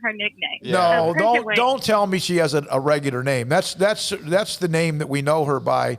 But you're right. She said, well, you know what? Jennifer's going to get on there and she's going to start acting like she makes all of her own decisions, and that's actually not what happens. And I'm sitting there grinding away late at night with an oil lamp, trying to make sure she has all of her teams set up. So, No, I love her so much, and I have nothing negative to say about her besides I just want to beat her this week. But that's about it. Also, I had JaMychal Hasty in last week, and he's facing the Green Bay Packers tonight, who statistically have the worst run defense. And if you saw the Minnesota game last week, Dalvin Cook, of course, went off, had over 200 all-purpose yards. So he single-handedly basically won them the game over the Packers. So the 49ers only have JaMychal and McKinnon in tonight, or I'm sorry, them both in playing. So I am, trying to decide if I need to put him in over anybody else, just because I saw how good Dalvin Cook did. But what's y'all's opinion on that? And if so, who would you replace him with? I would not take Hasty and put him in the lineup, and Paul will have a regular fantasy football explanation. He did okay, but I would not rely on him to get you big points. Now, what are your options? I have to play him. I have to play him in the league that I'm in. But what are the options? But really, well, there aren't really any. Yeah, so it's either basically put him. I'd be taking out a wide receiver and putting him in as my flex position. Yeah, no, Justin Jefferson's probably going to get more points than he will this week, more than likely. Now he could wind up having a good game, but it's kind of a risk because then you're going to either take out Claypool or Jefferson. I would take out Claypool more than likely and put Jefferson in the wide receiver spot if you were going to do that. But I thought they were the wild card. Is it one of those two, the wild card? Well, you have to move. You have to move him out of the flex into the wide receiver, and then Hasty. Jennifer, why is it you always struggle at running back? What is the deal with that? Good question. If you would have listened to us from the beginning about Saquon, of course you would. By the way, are you happy that Zeke is struggling? Did y'all? Time out. Did you forget that I lost Saquon Barkley? That is why I'm struggling at running back. Think about this. If I had Saquon Barkley still with me and Josh Jacobs, who was basically my number 2 running back, and then shockingly James Robinson became, to me, he's been almost better than Josh Jacobs. But that I wouldn't be struggling so bad if I had not lost Saquon. I would still have 3 solid running backs. So like I said before, it's like even with losing them, I feel like I'm still thank God I picked up James Robinson and put him on my team, because he is literally saving me in that position. Okay. So, that is where I'm struggling, but I feel like a lot of girls this year are struggling. You've got, McCaffrey's still out. There's a lot of people that are having some of their main guys get hurt and aren't able to play them this year. I've never seen this many injuries in a football year, but especially with some big time guys. But how many points is Zeke getting each week? He's middle of the, like, you're going to play him. Yeah. But I mean, he's not. Well, he's not initially what you thought like for the first, second, or third pick in the I'm draft. just asking because that's who she chose Saquon over. So like, yeah, more than Yeah, Saquon. Right. I will say this. The one thing that's good about Zeke is even when the Cowboys are struggling, he still manages to get a consistent amount of points. However, to answer y'all's question about him, it does make me feel better that he isn't having some breakout year, because I did think that before I was drafting, I did keep hearing that this was going to be Zeke's year, this is going to be Zeke's year, this is going to be Zeke's year, and that hasn't happened. So honestly, I'm not as upset anymore that I didn't get Zeke over Saquon, besides the fact that I've lost Saquon, but I still feel like James Robinson has done more than Zeke has. So, I mean, I don't know that statistically, but I could look it up. But, I feel like I'm not regretting not getting Zeke at this point just because I've picked up James Robinson. Okay, what's the name of your team now? Can we say it on the air? It's Tuck It In Your Cup. I don't know. Okay, what is it, Paul? Tuck It In Your Cup. Tuck It In Your Cup. It's better than the one a week or two ago. I have a question. Name some of the teams that are in that league. Well, it's 4:00. We need to go here pretty Okay. soon. But also, Jen, I just had one question. What happens to, let's say, for example, like a dining room table in your apartment when Josh Jacobs is not performing very well? Oh my gosh. Well, you see, what happened was, the Raiders were on the 1 yard line. I will repeat that. The 1 yard line, and went for it 3 times in a row with Jacobs. And this kid could not get across the goal line. So maybe I walked by the dining room table because this was at a crucial time for me. And I really needed him to score right there to just at least give me some breathing room. And so I might or might not have slammed my fence against the table that I thought was stronger than it was. And there might be a dent in the table now, and Daniel might have had me move the table so that the dent wasn't right every time he walks by, so he wouldn't get mad about it. But yeah, I mean, that's probably the worst thing I've done while I've lost somebody. I didn't even do that when I lost Saquon, but yeah, we're going to have to get a new table. How's your hand? Is your hand okay? Oh, it's fine. Yeah, I didn't have any injuries. I mean, it was worse. The punch on me made me feel better, but now I got to get a new table. The table's career's over, but other than that. Wow. No, we turned it so that you can't really see it now when you're walking by, but it's pretty dented. It's not something that is going to be covered up. Is it a wooden table you dented? A wooden table? Oh my goodness! I see it now. I mean, I hit it in the. Wait, what? Is Daniel sending Can out we put pictures Jack? of Can this? you put that graphic up if Craig sends it to you on the show? Don't put the graphic up. No but one to like stop. the thing is, no, it's fine. But I hit it in the one spot that otherwise, if I would have hit it a little bit farther over, it probably wouldn't have done that. I must have hit it right there where it like dented in. But you got to get your frustrations out sometimes, and that was one of those moments. So thank God Oriole wasn't around to see that. That's the good news. So she wouldn't see you. Jennifer, your temper. you learned really well watching Redskins games growing up in Nebraska football. Oh my God. Yeah. Oh yeah. Those were the days. That was when they were actually worth watching. But That's enough. That's a good way to end the segment. No, their defense is on fire though. I want them to be good again. Them in Nebraska, Dad, they can do it. We can do it. Yeah, maybe in a couple of 3 or 4 years. That's Jennifer Smoke, Fantasy Football League expert on Thursdays at 3:45. We appreciate it. Her team is now 5-3, but unbeaten Persia is next on the schedule. Max Olson, theathletic.com, is next on SicEm365 Radio. I won't take long to talk about Brotherwell Brewing because we were up against it with Max Olson, so I might have to send him some of that just because we're running a little bit late. But they've got trivia tonight. Check out their Instagram page for more information. It's outside. Sit out outside, chill out, play some trivia, have some fun, get out of the house, enjoy yourself. And look, if you can't make it to trivia tonight, the tap room, beer garden, and carry-out curbside hours, Monday through Thursday, 4 to 9 p.m., Friday and Saturday, noon to 9 p.m., and Sunday, noon to 7 p.m. So if you got to get stacked up for the game on Sunday, which is 6 o'clock, well, go on by Brotherwell. You've got until 7 o'clock on or 9 o'clock on Saturday, so you'll be all good to go. If you need something for the Dallas game on Sunday, well, they're open noon to 7, and you might just need something to make that sadness go away when it comes to the Cowboys. If you're a craft beer fan, Brotherwell Brewing is a place you need to check out. They are heavily invested in the Waco community and bringing craft beer to people who maybe haven't experienced craft beer or experienced a local brewery before in the community, in the 254. They're Baylor grads. They love it here. They love what they do. They're very passionate about it. And if you're a beer fan, you need to check out Brotherwell Brewing. Check out more information on brotherwell.com. Texas Farm Bureau Insurance in McLennan County takes pride in backing Central Texas football. Our agents would like to help with your insurance needs. Call 254-772-8090 for an agent near you. Stepping into the boots of a U.S. Army officer can add confidence and leadership skills to your son or daughter's career path. See all the things they can achieve in our boots at GoArmy.com. U.S. Army Waco Recruiting Company, 254-598-8131 or 254-776-1543.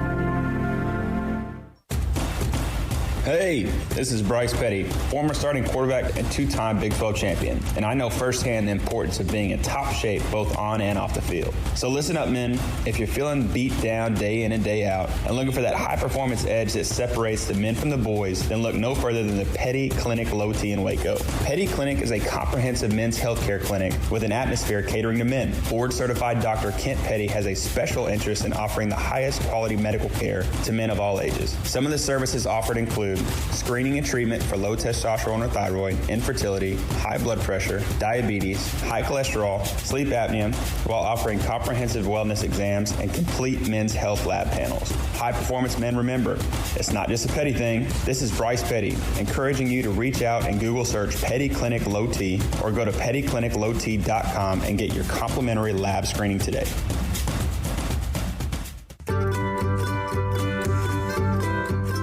You want to know why Stonewood Dental is so successful? Listen to what happy customers have to say. Pleasant. It's different than any other dentist office. I really feel like they care. And it's not that you're here for 2 hours waiting on someone to take care of you. It's quick and easy, and I bring my kids, and my kids love being here too. They really love the treasure box. Staff is really nice and accommodating, real friendly. You feel more like home. It's not sterile looking. Everybody has their own personalized rooms with decorations and decor, and they'll even have a blanket for you when it's cold. I've recommended people to actually come here, and they are patients now. I really love it here. It feels like family. Learn more, stonewood-dental.com.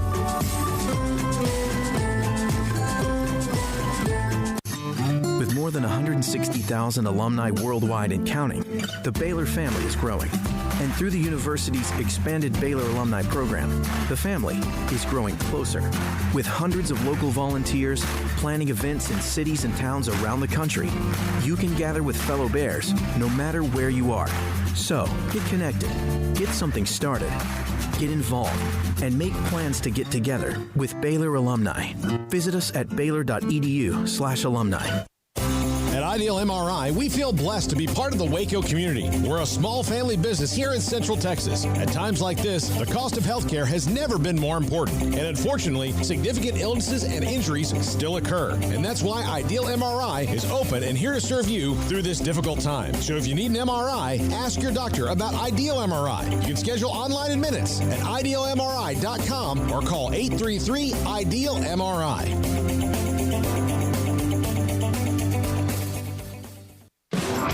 Welcome back to SicEm365 Radio. It's time for our weekly segment with Max Olson of The Athletic. Brought to you by Pioneer Steel and Pipe, where customer service is their main focus. And best in metal, steel, and pipe for large or small projects. With 2 locations in Waco and Bryan. Family owned and operated since 1943. Brunson looking to take the lead, and Etienne will do it. Travis Etienne, record breaker, and surging with this comeback. The 4 o'clock hour is sponsored by Boozer's Jewelers, the wedding ring store, specializing in custom jewelry and repair, all in-house.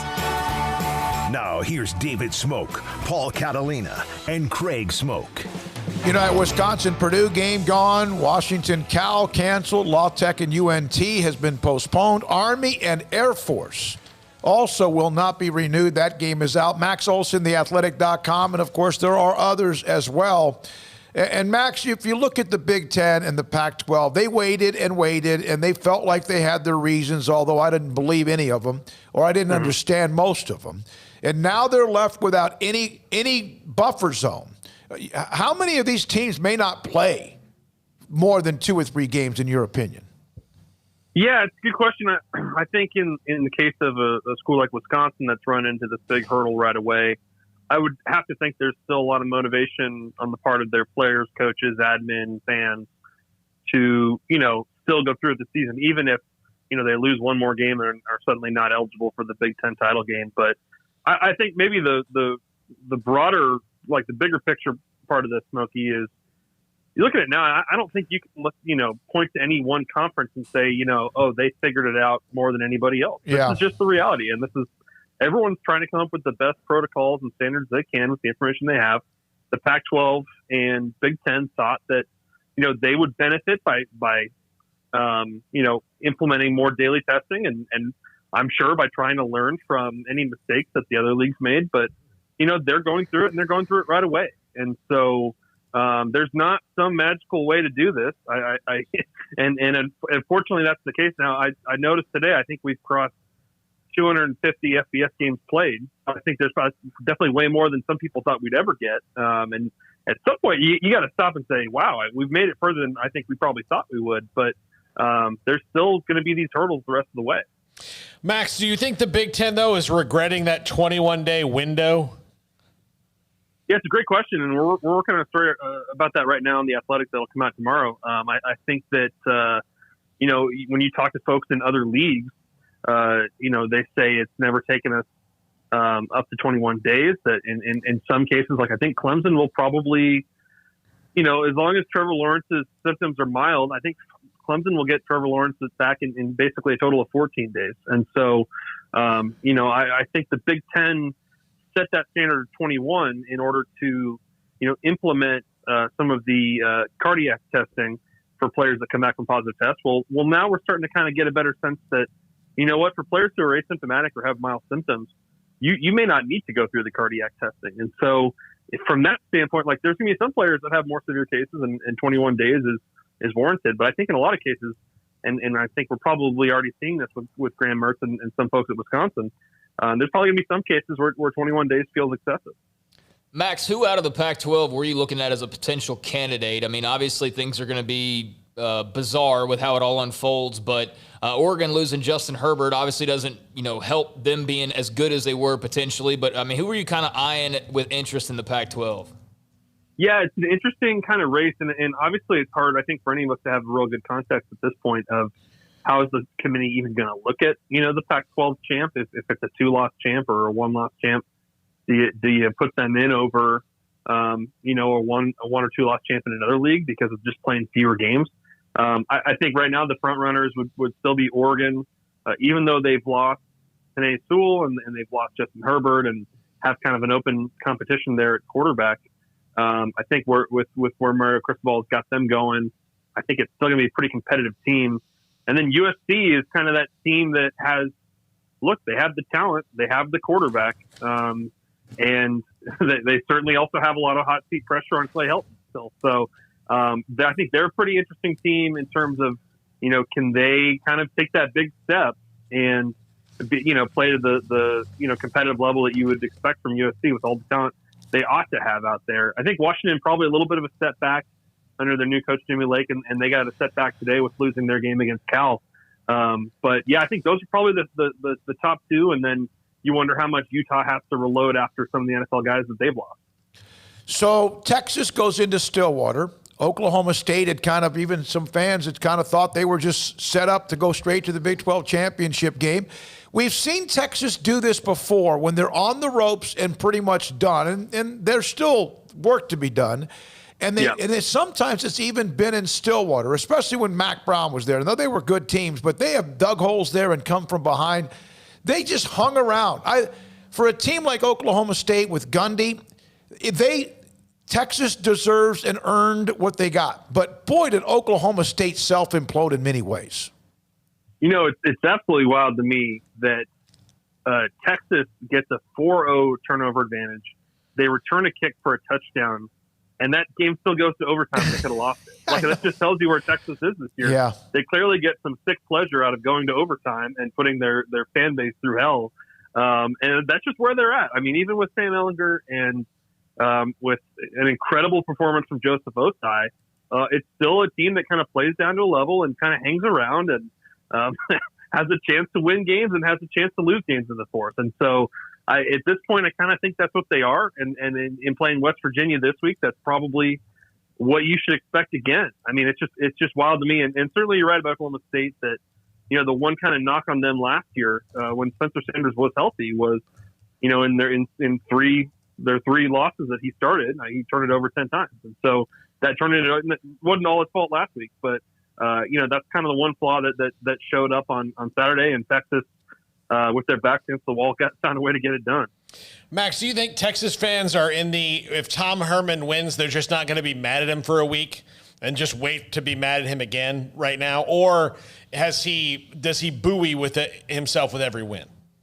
That's a good question. I think that honestly, I think there were probably some Texas fans who going to the Oklahoma State game were thinking, I wouldn't mind if we started losing games so that change would happen. And so does a game like that sort of like change the mind of some of those maybe more cynical fans that have their eyes on Urban Meyer or somebody else and are, you know, wanting to move on from Tom Herman in year 4? I don't know. I mean, I think it's still going to be kind of a week to week deal of kind of the approval rating on Tom Herman. And that's you know, part of that comes with, bottom line, the expectations that they've set all year long, that this was going to be their big season when they made a championship run. So when you put that out there and set the bar that high and then continue to underperform, then you know, people are going to get fed up. And for every Texas fan that's, you know, hoping that he loses a game so that he may go away soon, there's equally another, you know, bunch of fans hoping that he wins on occasion to stick around a little while longer because they're not too worried about what he's going to do. Max, a big one in South Bend this weekend, Clemson and Notre Dame, number 1 versus number 4. It's going to be an evening contest. What do you think of this matchup? Have you guys been getting your reps in on saying the Clemson quarterback's name? Yeah, I've worked on it a little bit. What's his last name, Paul? What's it start with? What's Coach Ken? What do I call Coach Ken at Navy, right? I did that with Tua for a long, long time, too. It's Umalele? I think it's Uiagalelei. Uiagalelei. I think I'm close. I don't think it's 100%. I think I'm close. He's a freak show of a true freshman, and I think he gives them. Even without Trevor Lawrence, you know, being able to play, I think you saw it against BC. Obviously, they got down in a little bit of trouble there, but that was an exceptional performance from him. And with Travis Etienne, just gives you instant offense, gives you big plays every time he gets the ball. And so I still think Clemson's going to win this game, but it's fascinating. Every time Notre Dame gets into one of these, it turns into like this big referendum on where is Notre Dame at relative to, you know, the national elite and turning into a playoff contender on a consistent basis and playing for national titles. And so there's definitely a lot of pressure on Notre Dame. This is a huge chance for their program to catch Clemson on a week without Trevor Lawrence and win a huge game that puts themselves in playoff position and really, you know, I think impress the country that, you know, they've won a lot over the last few years, but this is a massive game just for their program and where they're going. I would think that they don't want it to wind up like that Cotton Bowl a couple of years ago where you know, they hung around for a minute, and then the minute one thing went wrong for them, it just the dam burst. Well, and even in that one, it's just, you know, a couple exceptional plays by Trevor Lawrence against good players, and so when you take him out of it, I mean, how much does that you know, even things out there a little bit? I think that's going to be fascinating to see. Obviously, it's in South Bend, a little bit of an advantage there for Notre Dame. But, you know, I have a hard time believing, even with how Clemson looked at times last week against BC, I would still think Clemson gets it done because I think they're just one of these couple teams, you know, Clemson, Alabama, Ohio State. And I don't know that there's anybody else where you would say they're just so talented and with quality depth that they're just on another level than everybody else is here. You wonder, go ahead, Craig. You wonder if maybe that push, by how they were pushed by Boston College, might not help them this week, because, I mean, they were pushed to the limit. But Max Olson, theathletic.com, with us on SicEm365 Radio. Max, how hot do you think the seat actually is for Jim Harbaugh? Yeah, it's wild. This is, I mean, it is funny last week to see the Big Ten really get the full 2020 experience, where after week one, you're saying, wow, Michigan looks incredible. They whipped Minnesota. You know, this offense under Joe Milton is the real deal. And then you go play Michigan State, who lost to Rutgers, and you lose to Mel Tucker and give him his first win of his tenure. Like, it's absolutely wild. I think it does crank up the heat on Harbaugh. Obviously, there's been more coverage lately about the fact that, you know, his contract is expiring in 14 months and what's going on with that. I think this is certainly a high pressure year for Michigan. And especially with Penn State starting 0-2. I mean, I think you look at it and say, all right, Michigan's the only team that can really seriously, contend with Ohio State. They have to be really, really good this year. And I think that every week is going to put a ton of pressure on Harbaugh. Anything else, guys? Nope. Thank you very much. Max Olson with us, theathletic.com, on SicEm365 Radio on Thursdays at 4 o'clock. We'll have Mickey Spagnola in a minute. By the way, earlier today, Dee Richards, on her timeline on her Twitter account, I'm hurting mentally, spiritually, a lot. I don't want to talk about it, but I'm hurting, and I'm going to get through it. And of course, a lot of people responded, and their mother, baby, you will get through this with the muscles and the praying and the heart. So that's something where, she's had to deal with this. She's such a positive person, had to deal with the collision and now the repercussions from it as well. So good luck to her as she tries to fight through all this, along with Moon Urson as well. When we come back, Mickey Spagnola, DallasCowboys.com. Here's one other note on college football before we take the break. Fox, their main big noon kickoff, pregame and halftime and postgame show, Rob Stone, the host, Reggie Bush, Matt Leinart, Urban Meyer, and Brady Quinn are now all in quarantine out of an abundance of caution. The newspaper was telling the New York Post. The show will be set on the road Saturday at the LA Coliseum ahead of Arizona State USC. Kickoff at 9 a.m. local time for the first week of the Pac-12 season. But they are all out because of CDC guidance, LA County, etc. And so instead it's going to be Carissa Thompson, Emmanuel Acho, who's become a rising star in the analyst business, Terry Bradshaw and Howie Long, who are out there anyway for the NFL weekend, will be a part of the show, reducing its time from 2 hours to 1. I got to ask you a question. We understand the names in these shows are big names, Heisman Trophy winners, college championship coaches, NFL Super Bowls, whatever, Hall of Famers. You mean Fox doesn't have more than that? Might just be a transport issue. Yeah, no, that's probably I would think true. that, okay, they're already out there. Let's do it. Let's try to spin this to where, of course, I don't think people watch or don't watch.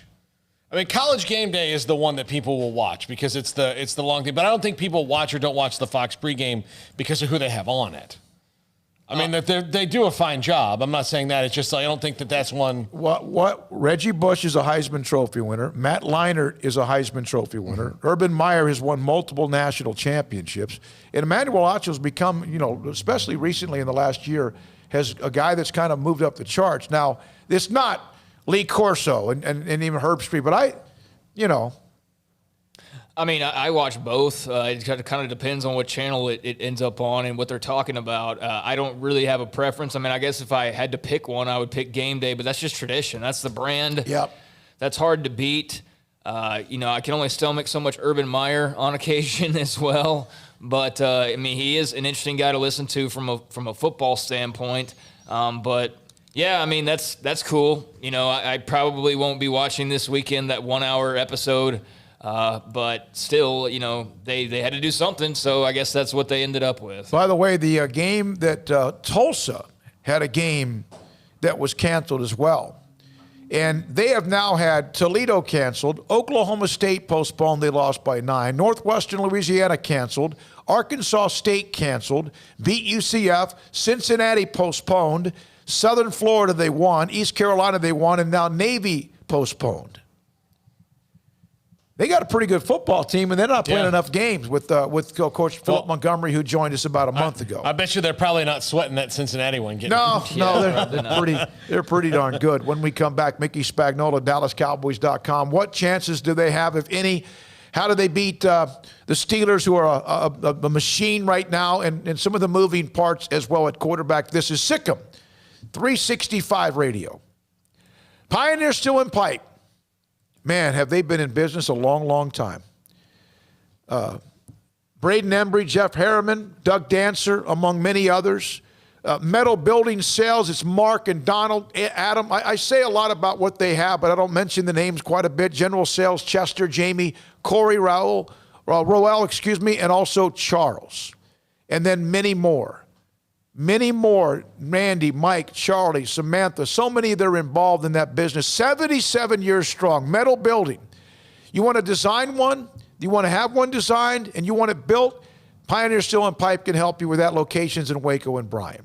Metal roofing, quality protection, you want panel options, color options, metal roofing gallery to look at, Pioneer Steel and Pipe can help you out. And they have the product, and the pipe and steel, the structural standard.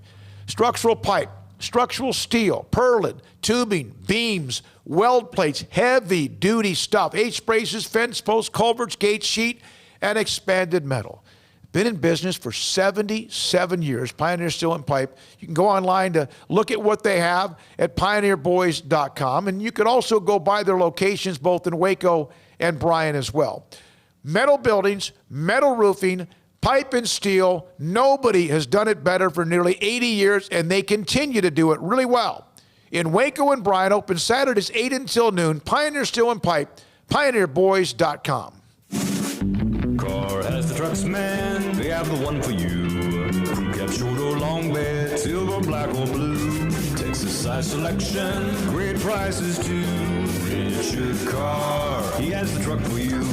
Carr has the trucks, man, he has the truck you need. If you want the best truck, you want a GMC.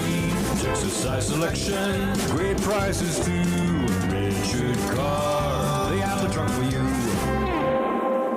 Boozers is the wedding ring store and more. If you're ready to get engaged or already married and want to upgrade your wife's ring for a special anniversary, Boozers is the place to go. With the largest selection of premier quality diamond engagement rings and wedding rings in Central Texas. They have 7 cases with over 300 styles of rings from top designers like Natalie Kay. Choose from yellow, white, or rose gold, plus beautiful top quality loose diamonds. With an in-house jewelry, they can also custom make anything you want. Bring in a picture or drawing and let Boozers create your one-of-a-kind pendant or ring. They can even use some of your old gold and diamond jewelry to create something new.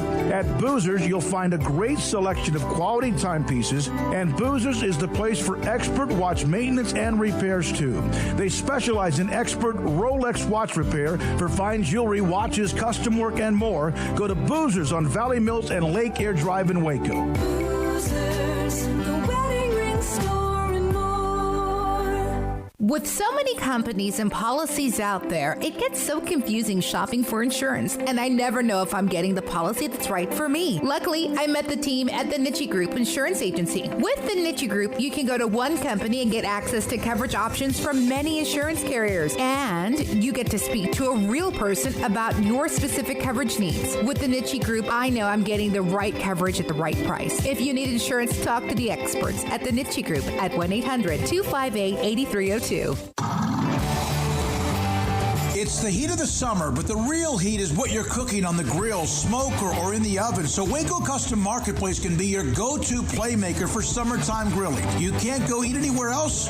Be your own chef with custom-ordered and cut ribeyes, sirloins, fillets, New York strips with a focus on high-quality beef at a competitive price. Waco Custom Marketplace also has fresh deli cuts with sliced turkey, ham, pepperoni, or corned beef. Waco Custom Marketplace also your home for the freshest seafood in town. Salmon, shrimp, mahi-mahi, great priced chicken products, whole birds, tenders, chicken breast, and wings. Waco Custom Marketplace with smoked items unique to Waco, house-made bacon, summer sausage, boudin, hot links, and German sausage. Every seasoning for every occasion, grilling, baking, or frying. Your hometown grocery store with canned goods, pasta, fresh baked bread, buns, chips, sauce, condiments to pickles, charcoal and lighter fluid, cold beer and wine, best kolaches in Waco, mouth-watering cinnamon rolls, and here's here for the community every single day, helping you avoid the long lines in crowded stores, serving quality products to the Waco community. Go online for the weekly value boxes. Family owned and operated Waco Custom Marketplace, 425 Lake Air Drive in Waco, or WacoCustomMarketplace.com. Riverbend Liquor and Wine has their easy-to-access drive-thru open and convenient and clean in-store location on the corner of Lakeshore Drive and North 19th Street in Waco. Riverbend Liquor has the best and most extensive variety of craft beer selections in Waco, and Balcones whiskey, including single malt, pot still, baby blue, rye, brimstone, and the all-new lineage in stock. Riverbend Liquor and Wine, family-owned and operated, and a hidden gem in Waco on Lakeshore Drive and 19th Street. And find out more on Facebook and Instagram. Peterson going for it, at least lining up to go for it.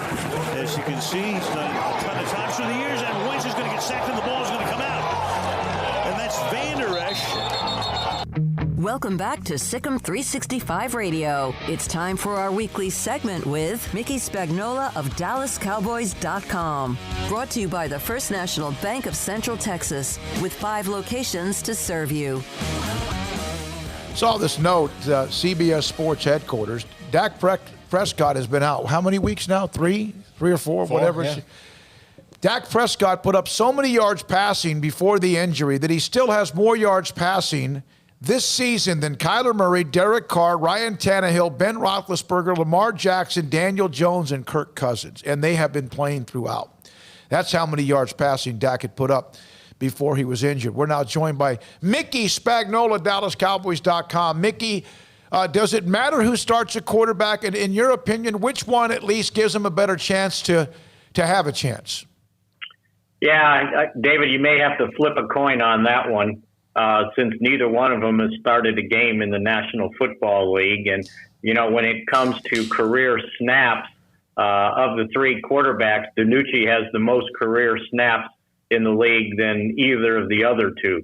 And neither of them have more than, I think, 26. So you're talking a pretty inexperienced quarterback, at least from a starting standpoint. Now, the difference is those guys have at least played in preseason games in the National Football League. You know, poor Ben DiNucci goes in there with 3 days of practice, basically, with the first team offense. Without any preseason snaps, without a normal training camp, without an off season.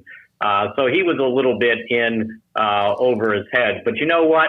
When most rookie quarterbacks have started for the Dallas Cowboys their first time, they were in over their heads. And the only one that I could find, and I think I told you guys this last week, that actually started a real regular season game, not a strike game, and lasted more than a half, and won the game was Roger Staubach in 1969. So Ben DiNucci probably has some good company out there. I'm just disappointed that he didn't live up to that lofty standard. Mickey, when you look at the quarterback situation, though, at least for another week, Andy Dalton's got to be out for 2 weeks, right, with COVID? Well,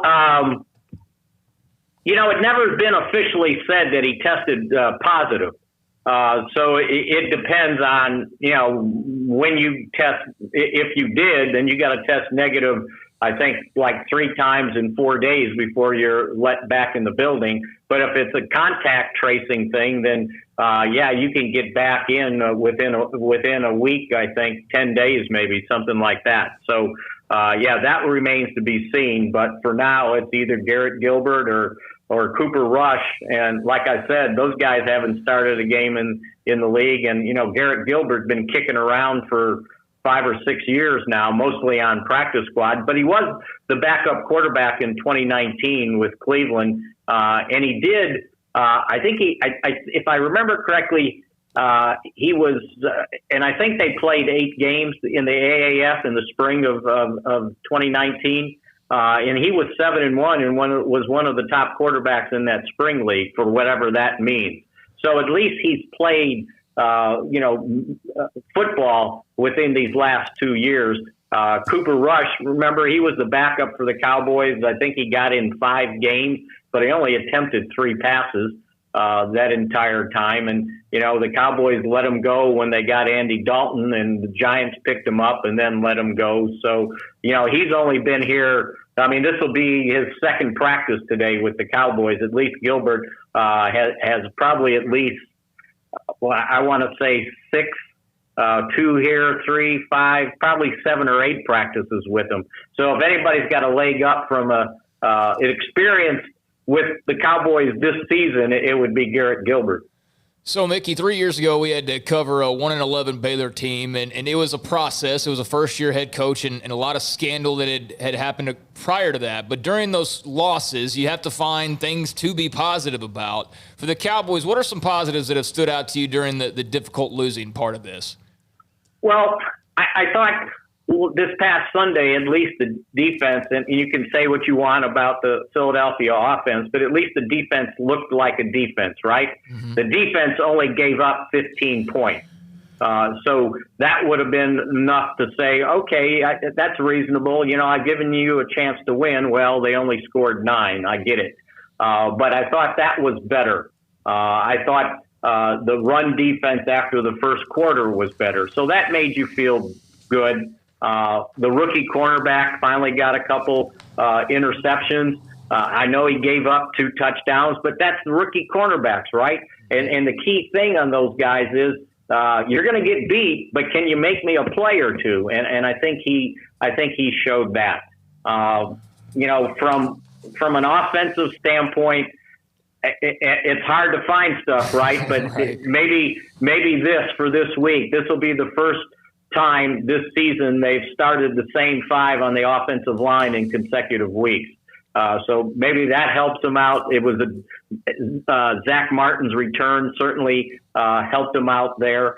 So if they can just give the quarterback and the running back a half a chance with some protection and blocking, maybe you can score a little bit. Maybe you can get to 20. But these last 2 games or 3 games, they've only scored 1 touchdown. And now you're going to start your 4th quarterback of the season. In my recollection in research, that's only happened twice, in 2015 and then 2001. The Cowboys ended up starting 4 different quarterbacks. So I don't know if I can help you out there. No. Other than saying what my theory is about, in the league, the more you lose, you're closer to getting a win, and the more you win, the percentages are at some point you're going to lose one. Oh, that's interesting. I never heard it put that way, but it makes a lot of sense. I've asked this question. No one wins them all, David, right? And no one usually loses them all. So at some point, and we saw it in 89, right?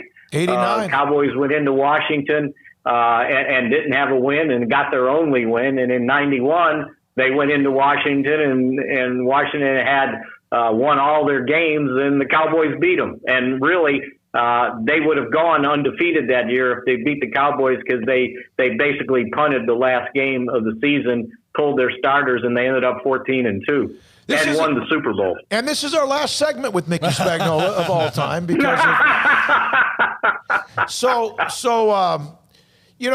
I asked this question throughout the week. Which of the 2 positions, and I know with running back it's mainly Zeke, although Pollard's had some touches, which of the 2 weapons has been hurt the most by Dak's injury? Has it been the running back, Zeke, or has it been the wide receivers with stars throughout? Well, I think it's the hard part is it's the quarterback, because they don't have the mobility that Dak had, right? And if Dak's at quarterback, and I heard your stat there when you started off the segment, and I'm going to steal it, by the way. Good. If they're threatened by the passing game, it helps out the running game, right?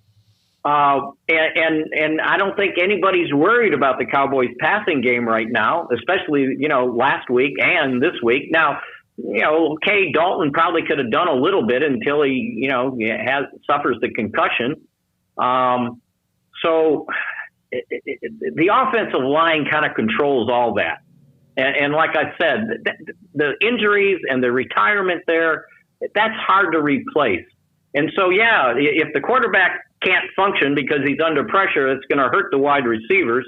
And if the offensive line can't protect, chances are they're probably struggling blocking, and it hurts the running game. And now going into this game, I don't know if you guys heard it, but the interview Mike Tomlin did on his conference call here on Tuesday, he was basically asked, is this going to be hard to prepare for the Cowboys because you don't know, which quarterback's going to play?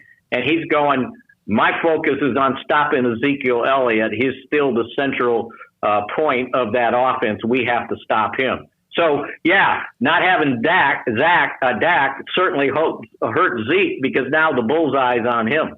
Yeah, and I'm worried about him he's starting to take some hits because he has less room to go, and he used to deliver them, and we know the fumbling problem has probably backed him off a little bit. That's one of the things. Be careful about the fact he's starting to take a few more straight-on hits. Paul? Yeah, Mickey, defensively, they obviously played, a little bit better last week. I mean, the Eagles and Carson Wentz playing some of the most inexplicable football I've ever seen him play certainly added to that. But are there signs of life that they're starting to find any kind of identity on that defense? Well, I think that they did a better job with their gap integrity. And I know people get tired of hearing that, but they gave up 54 yards rushing the first half, and then they basically shut them down with 60 the next three quarters. So it was improved. The defensive ends did a better job. The guys in the middle did a better job. I think Leighton Vander Esch got his sea legs under him. He seemed to be better in rhythm. You get Sean Lee, and I know he only played 4 snaps, but at least you got him on the sideline, right? And Randy Gregory kind of showed you he still got a little Randy Gregory in him. So I think those things were encouraging. And the other thing is they just didn't have the huge busted coverages like they previously had in the secondary. Now, I know Trayvon Diggs got beat, and he keeps getting caught looking in, like, thinking, okay, I'm going to jump this route, and the guy runs right by him. But at least he got the 2 interceptions, so that kind of equals things out somewhat. They still got to protect the ball better, but again, to protect the ball, when you're the quarterback, someone's got to help you out, right?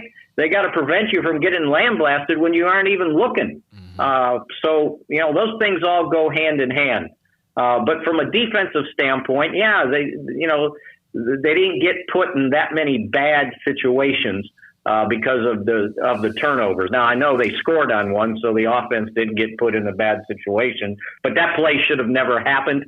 I'm not sure if they fell asleep in New York or if the replay official in Philadelphia had reservations at Pietro's after the game. Because we couldn't go there that weekend, but maybe he could, and he wanted to get out of there. Because, number one, if they reviewed it, I don't know about you guys, but so we're watching the game on TV here since we don't get to go to the games on the road, and we got a real-time feed from the stadium. And I'm seeing this play going down, and I saw what happened, and it should have been a neutral zone infraction first. I'm just writing down, okay, 3rd down and, whatever it was going to be when they assessed the penalty. And I said, and that ball's coming back because the guy was down. He was laying on the ground with the ball. And the next thing I knew, I looked up, they were lining up for a 2-point conversion. It's like, did you look at it? So, but anyway, that gets charged against the offense, but it was only 15 points on the defense. So, yeah, we'll see if that was the step in the right direction. Mickey, what are your thoughts on this 7-0, the only unbeaten team in the league, this Pittsburgh Steelers squad? Well, they're awfully good defensively. They're ranked number 5 against yards per game. They're ranked 6th giving up points. But the big thing are these 2 stats. Number 1, they've got 30 sacks. And what's the Cowboys' downside? They can't protect the quarterback. So they're going to have their hands full. And then the other thing is they take the ball away. And what's the other Cowboys' downside is they turn the ball over. I think they're at, 17, 18 now? So, yeah, And Pittsburgh can kind of live off their defense. Now the offense, it's weird. They're scoring 30 points a game, but they're only ranked 25th on offense for average yards per game, which doesn't make sense unless you're getting all those turnovers and you don't have very far to go to score points. So you're not compiling a bunch of yards. But the weird thing is, you guys, last week, that was the first time I think I got to watch them for a whole game. Yeah, Baltimore ran for 265 yards on them. 265, and the quarterback only went 63. So the two running backs had 200 yards rushing. Yeah, and Dobbins, I was like, yeah. Right? And I was looking at this, and I'm going, what in the world? I thought they had a really good defense. And, I made some smart remark on the podcast, and somebody goes, well, didn't you look at what their stats are for the season? And it's like, well, all I know is what I saw in the game. So that didn't make sense. But who knows? Maybe the Cowboys can go to school on whatever Baltimore did running the football with their two running backs. Gus Edwards, I hadn't even heard of him. Yeah, no, you're right. And J.K. Dobbins, I think, the young kid from Ohio State, he was an Earl Campbell Tyler Rose Award winner. I think he ended up with 100 yards first time in his career. He played pretty well. Yeah, absolutely. Yeah. All right, Mick, thank you. Anything else, guys?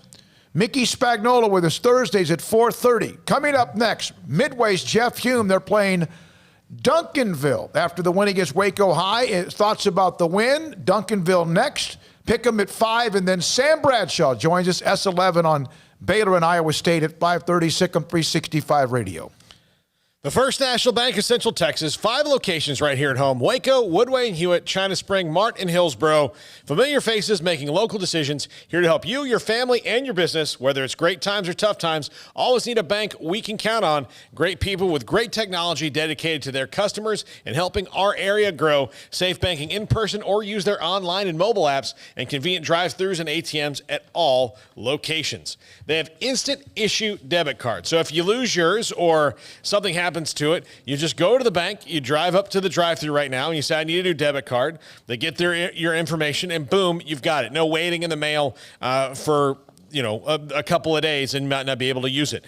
Secure Lock Equip on your debit card. You control how it's used. You get instant notifications whenever your card is used. And in fact, I got a couple during the show of just some bills that come out during the month, like my Disney Plus bill got charged during the show. So you can control ATM withdrawals and set spending limits. So say if you want to, give your card or put somebody else in your account, maybe a younger person, a kid in your family, you can set those spending limits, and then they can't just go nuts on the card. The First National Bank of Central Texas, 5 locations here at home: Waco, Woodway, Hewitt, China Spring, Mart, and Hillsboro. At Baylor University, students find their place to shine. They're faithful friends and inspirational leaders. They're championship teammates and independent thinkers. They're on the cutting edge of high tech and in the halls of history. If you want to make the world a brighter place, you can. And if you want to shine in your own way, you can. The spark you need is already inside you. Bring it to Baylor, where lights shine bright. Stepping into the boots of a U.S. Army officer can add confidence and leadership skills to your son or daughter's career path. See all the things they can achieve in our boots at GoArmy.com. U.S. Army Waco Recruiting Company, 254-598-8131 or 254-776-1543.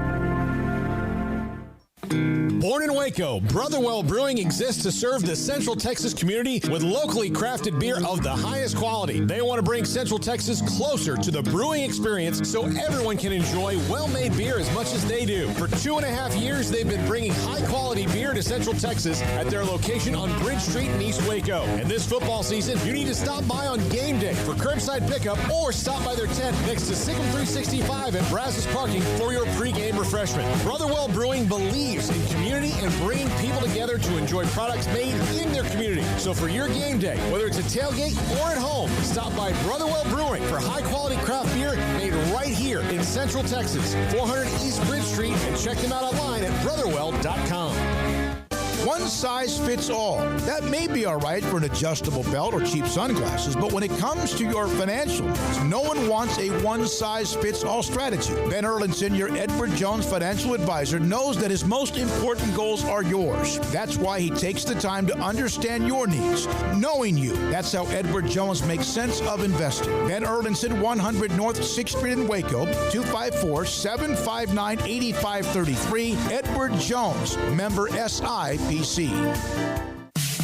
In the market for a quality metal building? Since 1943, Pioneer Steel & Pipe has helped Central Texas residential and commercial customers with metal building design, panel options, building components, and trim options. Pioneer Steel & Pipe's residential line is energy efficient, offers low maintenance, reduces insurance payments, is impact resistant, and carries up to a 45-year limited warranty. In addition, they can also help you find a metal building contractor for your project. Pioneer Steel & Pipe with locations in Waco and Bryan and at pioneersboys.com.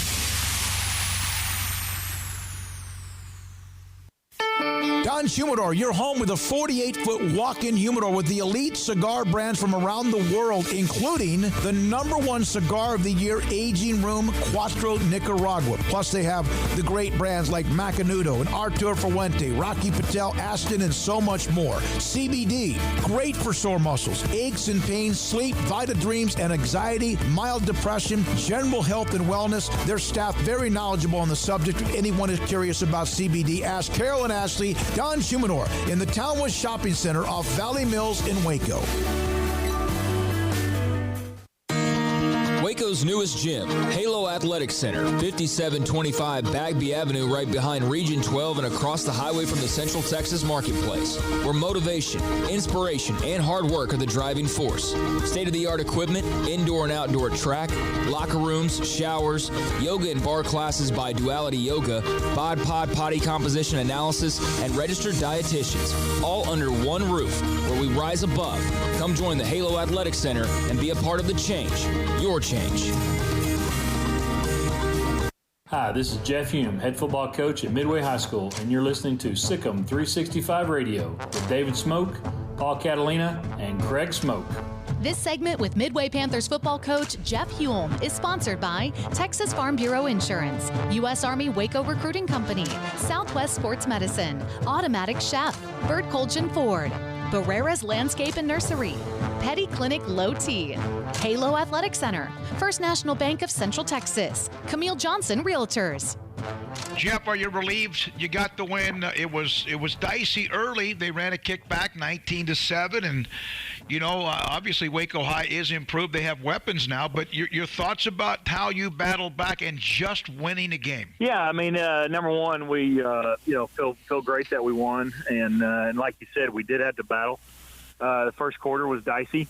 We spotted them 13 before we came alive, and really, truly, I think what sparked our sideline, what sparked everybody was a personal foul penalty on them on our sideline, and that sort of got us going a little bit. And our kids just took hold of it and got after it. It was neat and good to see our kids have a little fight.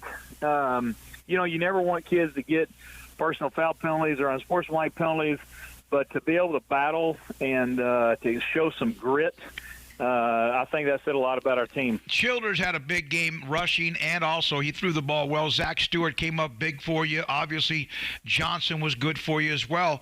It just seemed like when you need your playmakers to bust loose, they were able to do so at just the right time. Well, they were. And Garrett and Zach, they've got a great chemistry between those two guys. They were JV players together as sophomores, and so their chemistry has been great. Really throughout their high school career, and it was fun to see those two, have the kind of night that they both had. And James has been a workhorse. He's been a workhorse for us really ever since last year when he would come in and spell Will Nixon and give us some tough yards, and that's what he's been able to do the last 3 games. And it's fun and good to see him have success. Now it's Duncanville, and they're maybe as good a team as there is in the state. We know their last couple of years they've had heartbreaking losses in the state championships, and perhaps the best team in not only state of Texas but the country and North Shore.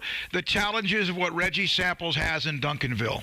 This is one of those games where you can't bluff your way through it with the players. You know what I mean? I can't go in there and say, all right, guys, hey, they're not as good as they look. You can't do that. I mean, North Shore and Duncanville, I mean, they're in the same boat race basically. And what we've got to do is we've got to approach this game as, hey, this is a game that's number one on the schedule. We can't avoid it. We don't really want to avoid it. And, hey, let's go out there and see what we can do. I mean, upsets happen all the time.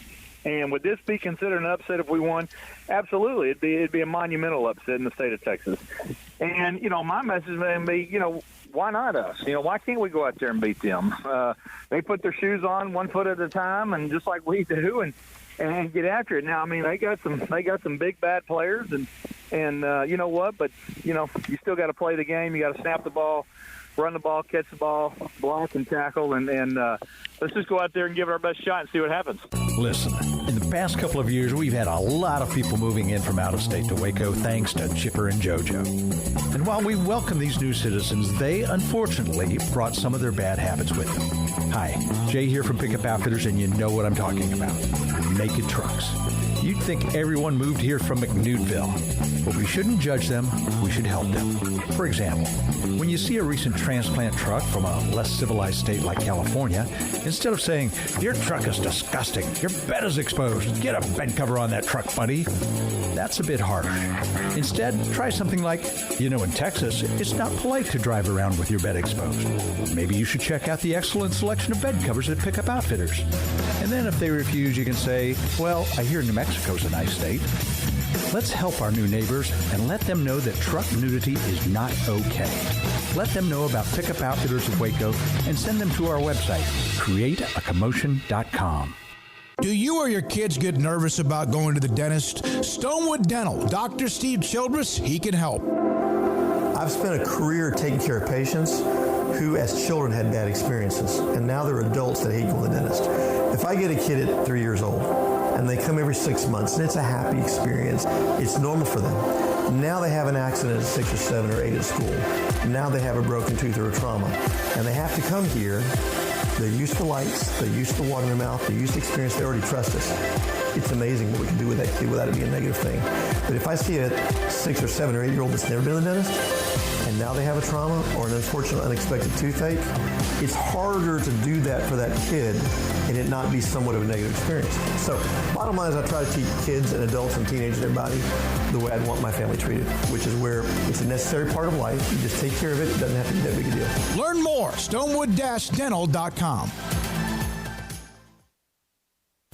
Have you tried a do-it-yourself program to lose weight? You may not know that in a typical do-it-yourself program, a quarter of the weight you lose is due to muscle breakdown and loss. With COVID harming obese and overweight patients, being at ideal body weight is more important now than ever. Over 30 physicians in Central Texas, tired of seeing patients fail at losing weight themselves, opened Muscle-Wise Nutrition. This is a coach-managed weight loss program that targets fat and spares muscle. The 4 Muscle-Wise locations have taken off over 19,000 pounds from Texas dieters in the last few years. The combination of coaching and weekly body composition analysis to target the fat loss are the keys to success. The coaches teach you how to eat and live a healthy lifestyle. Email SicEm365 at musclewisenutrition.com today, and the coaches will contact you about their free educational seminars. Do not wait. Email today and start MuscleWise at SicEm365 at musclewisenutrition.com.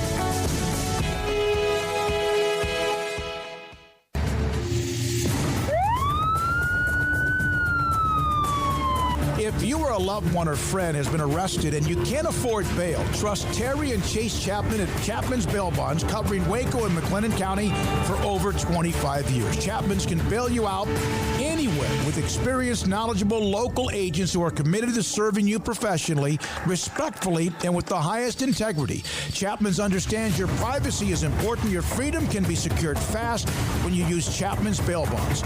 Open 24 hours a day. Payment arrangements available. Call Chapman's Bail Bonds. When you need help, 254-754-1603. When you ring, we'll spring. Welcome back to SicEm365 Radio. The 5 o'clock hour is sponsored by Edward Jones Investments with financial advisor Tom Albers, staying in touch with you and your money through these difficult and changing times. Edward Jones, making sense of investing. And this is Wisner, right side. Trey, 50. Wisner, 40. There he goes. Trey Wisner inside the 10. Trey Wisner, touchdown, 62. This high school football segment is sponsored by Southwest Sports Medicine. We'll get you back in the game. Now, here's David Smoke, Paul Catalina, and Craig Smoke.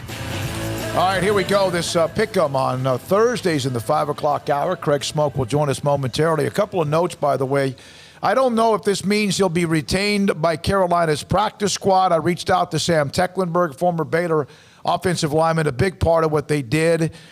He retired after college football earlier in the year. Carolina approached him. Matt Rule made a call. He signed with he went out, went through the offseason, made the practice squad, was activated to the regular squad, and he's no longer on the active roster. I don't know if that means he has the opportunity to be a part of the practice squad where you can continue to get paid. Good luck to Sam Tecklenburg. Just in the time he was active and also the practice squad, made a little money. It's a pretty good chunk of money. Also, on the high school football front, we'll get to pick them in just a second. Bryan and Shoemaker tonight at Leo Buckley. Riker's going to play Brazos Christian on the road rather than TK Gorman. They canceled. Crawford Valley Mills, of course, postponed or canceled, and Kemp Malakoff canceled as well. But there's about 3 or 4 games on the original pick 'em that I sent out to everybody that has been canceled. Well, and for the TAP schools, I remember a couple of weeks ago when it came down that all the schools were going to make the playoffs.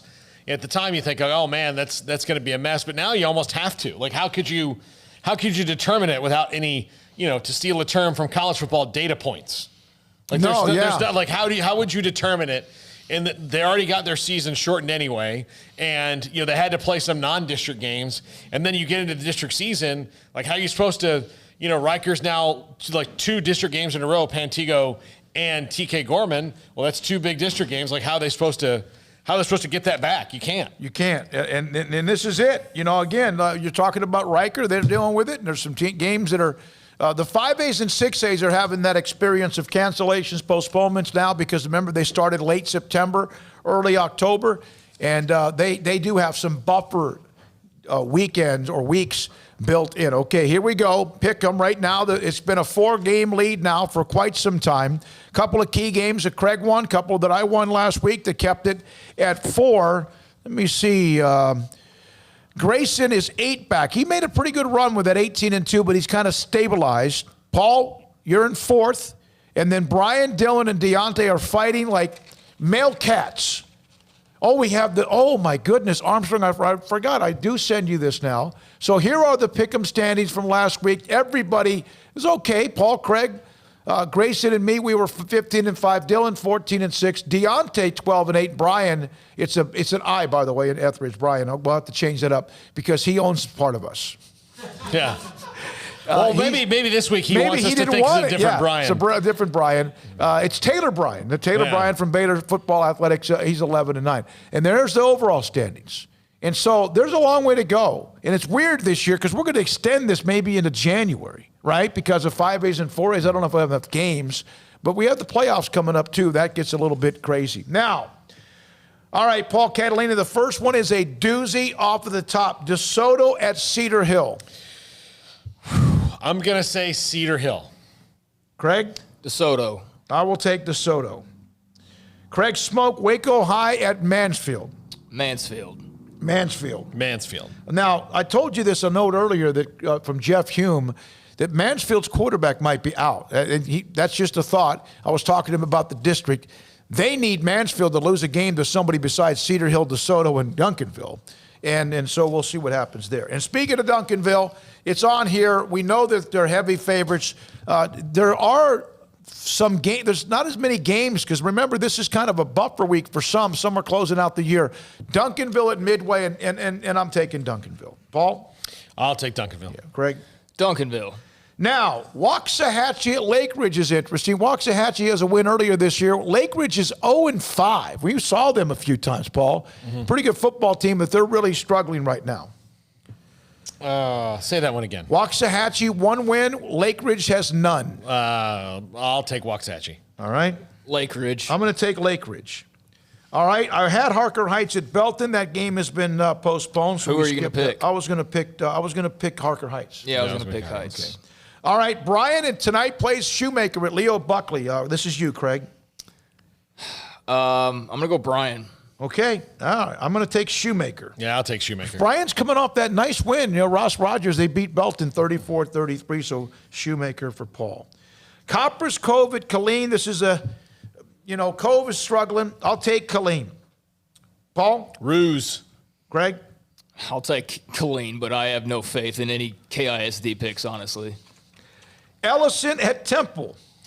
Ellison is in a free fall. There's something going on there. Here's what's weird about Ellison, though. They've lost those 3 district games, never more by more than a score.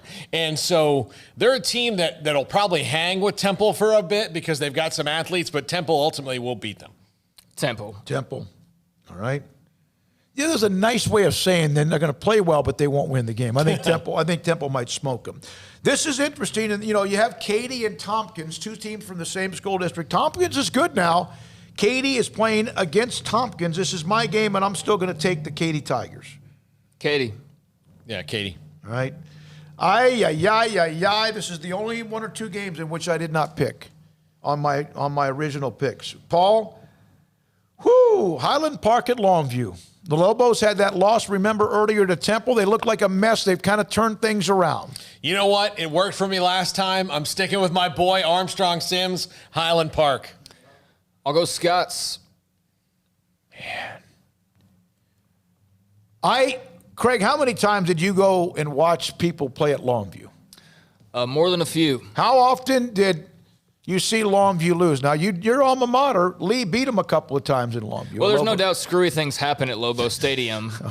Good way to put it. Yeah, they do. And that's why, in part, along with them being a very good team, they never lose at home, although I did see my alma mater go and beat them there one year, which was pretty cool. But, it's Highland Park, and I'm going Highland Park here, and I know how hard it is to play in Longview, but I'll go with the Scots. Highland Park is 3-0. Longview is 5-1. They've changed what they do, and I'm going to be... You make a pick. Make a decision, Nevada. Okay, we have Ken Palm is next, by the way. We want to have time with him. I'm going to take the Lobos at home just because I know what happens there. All right, here we go. Stephenville at Brownwood. I'll take Stephenville. Paul? I'll take the Yellow Jackets. Craig? Stephenville. All right, West Trojans at Maypearl. Paul? West. Craig? Maypearl. All right, I'll take West. Norman G in a non-district game that was made up. Norman G at Groesbeck. I'm going to take Groesbeck. Paul? I'll take the Goats. All right, Craig? Groesbeck. All right, Paul. Lorena at Rockdale. Woo! I really, really, really want to pick Lorena in this game. I think Rockdale just has a little too much offense, so I'm going to pick Rockdale. All right, Craig? Rockdale. I'll take Rockdale. Troy at Academy. Craig? Troy. Paul? Troy. Cisco at San Saba. Boy, Cisco's got the great brand name, but I'm going to take San Saba here. Paul? Fighting Tommy Lee Jones's, San Saba. Okay. Craig? San Saba. All right, Paul. Bruceville Eddie at Rosebud Lot. I'll take Bruceville Eddie. All right, Craig? Bruceville Eddie. So will I. And then we had Calvert at Oakwood. That's canceled. Now Riker at Brazos Christian. I'll take Brazos Christian. Paul? I'll take Brazos Christian. Craig? Brazos Christian. Okay. Riker hasn't had that much of an opportunity to really practice that much the last couple of weeks. Yeah. All right, there's our pick'em for week number 11, and we'll have the results up again at this time next week. When we come back, Ken Pomeroy. He is someone that every college football coach, the media knows because he does this, the ratings and the rankings and all of that. And right now, 5 of the top 9 teams in the country are out of the Big 12. 6 of the last 7 years, he's had the Big 12 as the number 1 conference in America. 5 of the top 9, and Baylor is at 1. Ken Pomeroy next on his system, his thoughts on SicEm365 Radio. Don's Humidor, your home for a 48-foot walk-in humidor with the best cigars in the world inside their humidor, from Macanudo to Arturo Fuente to H. Upman to Ashton, Cohiba, Rocky Patel, on and on. Don's Humidor with Carol and Ashley, also with the CBD products They have a area where you could look at the CBD products and what you need. And I keep telling you, there's these VitaDreams. VitaDream gummies that allow you, if you toss and turn or struggle sometimes you because of what's on your mind or whatever, and you don't fall asleep very quickly. VitaDreams will take care of that for you. And there is no there's no feeling of hangover because something that might help you fall asleep quickly when you wake up the next morning. Also, they have coffee beans galore with all the aroma and flavors you can imagine, fresh coffee beans. So you have the 48-foot walk-in humidor with the Churchill Lane cigars to others that you want. Some of them have actual flavors, like chocolate or whatever, some of the smaller cigars if you want those. And, as I mentioned, the elite cigars in the world. Coffee beans, CBD products. Carol and Ashley, tell them Smokey sent you. Town West Shopping Center off Valley Mills in Waco. Policies out there. It gets so confusing shopping for insurance, and I never know if I'm getting the policy that's right for me. Luckily, I met the team at the Nitchie Group Insurance Agency. With the Nitchie Group, you can go to one company and get access to coverage options from many insurance carriers, and you get to speak to a real person about your specific coverage needs. With the Nitchie Group, I know I'm getting the right coverage at the right price. If you need insurance, talk to the experts at the Nitchie Group at 1-800-258-8302. How often have you said it's time to get in shape? Every day, every week, every month, maybe for as long as you can remember? How about starting today? I promise if you'll just join Waco Regional Tennis and Fitness now, you'll thank me later. Hi, this is David Smoke, offering a variety of 40 group exercise classes every single week, including boot camp on Tuesdays and Thursdays at 5:15, plus spin, body shaping, Pilates, yoga, and bar. And there's a free kids club as well. Waco Regional Tennis and Fitness open Monday through Thursday, 5 to 10, Friday 5 to 8, Saturday and Sunday 7 to 7, and personal trainers Christy London and Randall Court. World-class tennis facility with pros Britt Coleman and Joe Rosa with lessons, camps, and special events. Spacious and clean workout rooms, locker room for men and women, both with a whirlpool and sauna, and now there's touchless bottle filling stations. No intimidation, tremendous camaraderie, an entirely new atmosphere, and yes, you can do this, but you have to walk through the front door. It's time to react today, not tomorrow. Waco Regional Tennis and Fitness on Lakeshore Drive in Waco. At Baylor University, students can shine in their own way. Or should we say their own ways? Because there's no limit to the ways Baylor students make the world a brighter place. Whether they're leading a student organization or following a higher calling, getting advice from faculty, or taking part in world-class research, pursuing their dreams, or working toward their dream job, students find their place to shine at Baylor, where lights shine bright. How did Edward Jones become one of the biggest financial service companies in the world? By not acting that way. Financial strategies, one-on-one advice, it's a big difference. And that's why Brad Wilson, your Edward Jones financial advisor, makes sense of investing. Experience the difference for yourself. Brad Wilson, 250 Sharon Drive in Woodway, 254-776-4337. Edward Jones, member SIPC. At Ideal MRI, we feel blessed to be a part of the Waco community. We're a small family business right here in Central Texas, and our goal is to bring down the cost of health care while maintaining high quality. At times like this, the cost of health care has never been more important, and unfortunately, significant illnesses and injuries still occur. That's why Ideal MRI is open and here to serve you through the difficult time. We offer premium MRIs just like a hospital with state-of-the-art technology and specialists, but you'll pay less. Sometimes thousands of dollars less, whether you're using insurance or not. At Ideal MRI, we accept most insurance and there are no hidden costs, even offering financing if that's needed. Everything included in the price, and you'll not get something as a surprise in the mail later on. If you need an MRI, ask your doctor about Ideal MRI. They'll know. You can schedule an appointment safely from home online in minutes at idealmri.com or give us a call, 833-IDEAL-MRI, idealmri.com. Welcome back to SicEm365 Radio. The SicEm365 Radio app is sponsored by Alan Samuels Dodge Chrysler Jeep Ram Fiat in Waco. Your friend in the car business at Loop 340 and east of 84. Come by. Let's be friends. You know, it's pretty cool when you can be the creator of something. You know, we launched this show back on April the 6th, and it was something that was of the mind, the dream of Colt and Brian and Ashley, and then we were a part of it, and now we have everybody a part of it.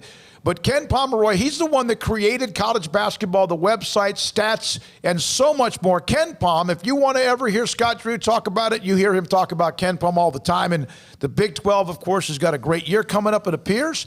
Ken Pomeroy, thanks for your time. When did all this start for you that you wanted to kind of create your own thing? Well, I really started digging into college basketball analytics probably in really the end of the 03-04 season. You know, things were starting to ramp up with respect to baseball analytics. There was a lot of good writing about it online. You had Moneyball, the book had come out, and you know, I wasn't a huge baseball fan, but for my sport, there wasn't a lot of that stuff going on. So I decided to kind of get things started on that end and really kind of transform my website into covering college basketball. So the Big 12 is heavy in the top 10, 5 of the top 9 schools. What was it about the Big 12 and their analytics that really, you know, we know about Baylor, we know about Kansas, but some of the other schools that jumped up in there for you in the top 10? Yeah, I mean, certainly, you know, you have Texas Tech, number 6, which, you know, Chris Beard has obviously done a great job there, and they've been pretty consistent, and, you know, that weighs heavily in my system. And, you know, they returned enough from last year and have enough transfers coming in that ultimately, you know, they end up getting rated pretty well. West Virginia at number 8, I think, is not too surprising. You know, Bob Huggins, likewise, has had a pretty consistent run. Really just the one bad year kind of out of the last 5, 2 years ago. But, you know, last year, his team probably surprised my system more than anything. They weren't rated very high to start the season, and then ended up finishing number 10.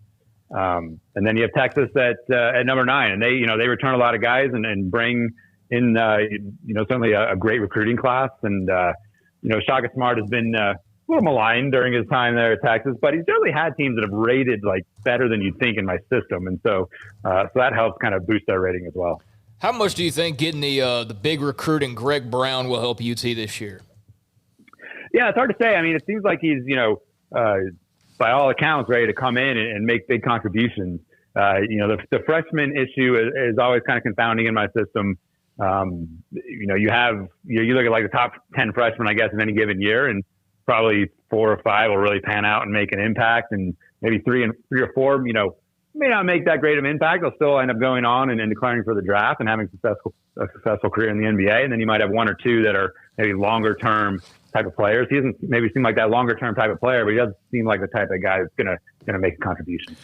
For those who sometimes just hear about Ken Pom and they hear about what you do or ratings, explain exactly how all this came about. I remember when Bill James did his book in baseball, and I know that part of this is something that maybe that you've also kind of been able to kind of get involved with that.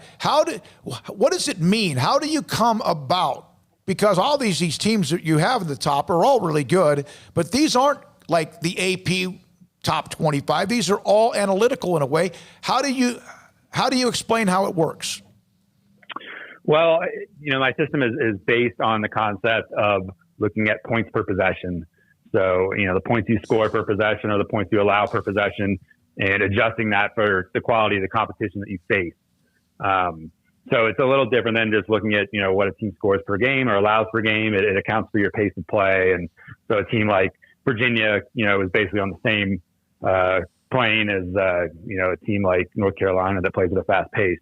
So that's the basis for it. And then that's really how I kind of, came up with my system, like 15, 20 years ago. And it's based on those numbers in the past that, that's how we generate the preseason ratings, looking at what teams have done in the past and then what kind of personnel they're bringing back from last season, and also, what they're bringing on in terms of transfers, and if there's a coaching change, there's a few other factors that go in there, but mostly it's, hey, what is this program's history and who are they bringing back? Well, what did it feel like when you essentially killed the RPI? That was a good day. For sure. Yeah, there was a chuckle, a little bit of a kind of a nervous laughter, but just happy. Ken, I mean, they were doing one thing one way for a long time. Yeah, no. And it caused a lot of arguments, and people were confused and nobody really understood it. And then they took your system and applied it. Like, that has to be an amazing feeling of something that you created that's doing that. Yeah, there's no question. I mean, you look around college athletics, and there are a number of different sports that still use the RPI. So it's cool to see college basketball, especially men's college basketball. I know the women just went to the net this year, but men's college basketball is really the forerunner in terms of getting rid of the RPI. And it's just great to see that. People criticize the NCAA for a variety of reasons, and many of those are justified. They act very slowly and don't change with the times very well. But in this case, you got to give credit to Dan Gavitt and David Warlock in the NCAA office for really kind of having the foresight to try to move beyond the RPI and get to something that's better. And it definitely was cool to see that. Ken, in terms of, Gonzaga, they are the number 2 team behind Baylor. And good news is we get to see those two teams play each other. But what do you like about the Zags this year? Yeah, Gonzaga, they would have been number 1 if Philip Petrusev had not decided to basically declare for the NBA draft. He went back home to Europe and is playing professionally there, but is also in the draft. And but otherwise, again, recent history should weigh pretty heavily here. I mean, Gonzaga's finished number 2 in my system the last 2 years, so maybe not surprising they start number 2 this year. They've also had the number 1 ranked offense the last 2 years. They start with the number 1 ranked offense this year. Mark Few has obviously just really been super consistent with that program. And I think people are starting, you still have the naysayers who complain about the schedule and they don't play great teams or whatever, but I think people have started to understand based on their performance, both in non-conference play, but also in the NCAA tournament, that despite the fact they do play in a weaker league, they're obviously a very skilled team, and that should be the case again this year. Ken, how often does Scott Drew blow up your phone? It does happen. It does happen on occasion. Yeah, I have a pretty good relationship with Scott.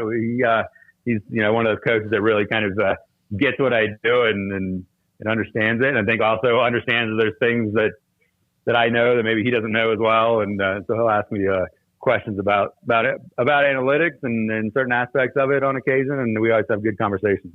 Well, he's very good about quoting the various things they've done over the years and what, of course, the program he's put together, which is phenomenal. What they have coming back, the schedule they put together, some of those games are up for grabs right now based on the, what is played or not. But when you look at who they are, what they have coming back, obviously you have them number 1, but just as a basketball fan to see what they have, but also that they took on a challenge of possibly Villanova, obviously Gonzaga, among others. Your thoughts about what he's done at Baylor? Well, yeah, it's in general been amazing. I remember when he took the job, and our relationship basically goes back to that point. And the program was not in good shape, and just to make it a perennial top 25 team is pretty amazing. But just really, I think the transformation in terms of how he's built the program, where for a while, he was building it with really high-level recruits, and now it's more getting guys that are going to be in the program for a while and kind of hidden gems, really similar to Gonzaga or Villanova as well. Two programs you mentioned where they find guys that are going to fit the program well and stick around for 2 or 3 or 4 years, and it's extremely impressive what he's done. Is there a team you have that you've looked at that's kind of a dark horse that you think that if they kind of got going, they could make some noise? Well, certainly when I spit out the ratings, there's always some teams that defy kind of the national perception, and it's hard to know what to make of them.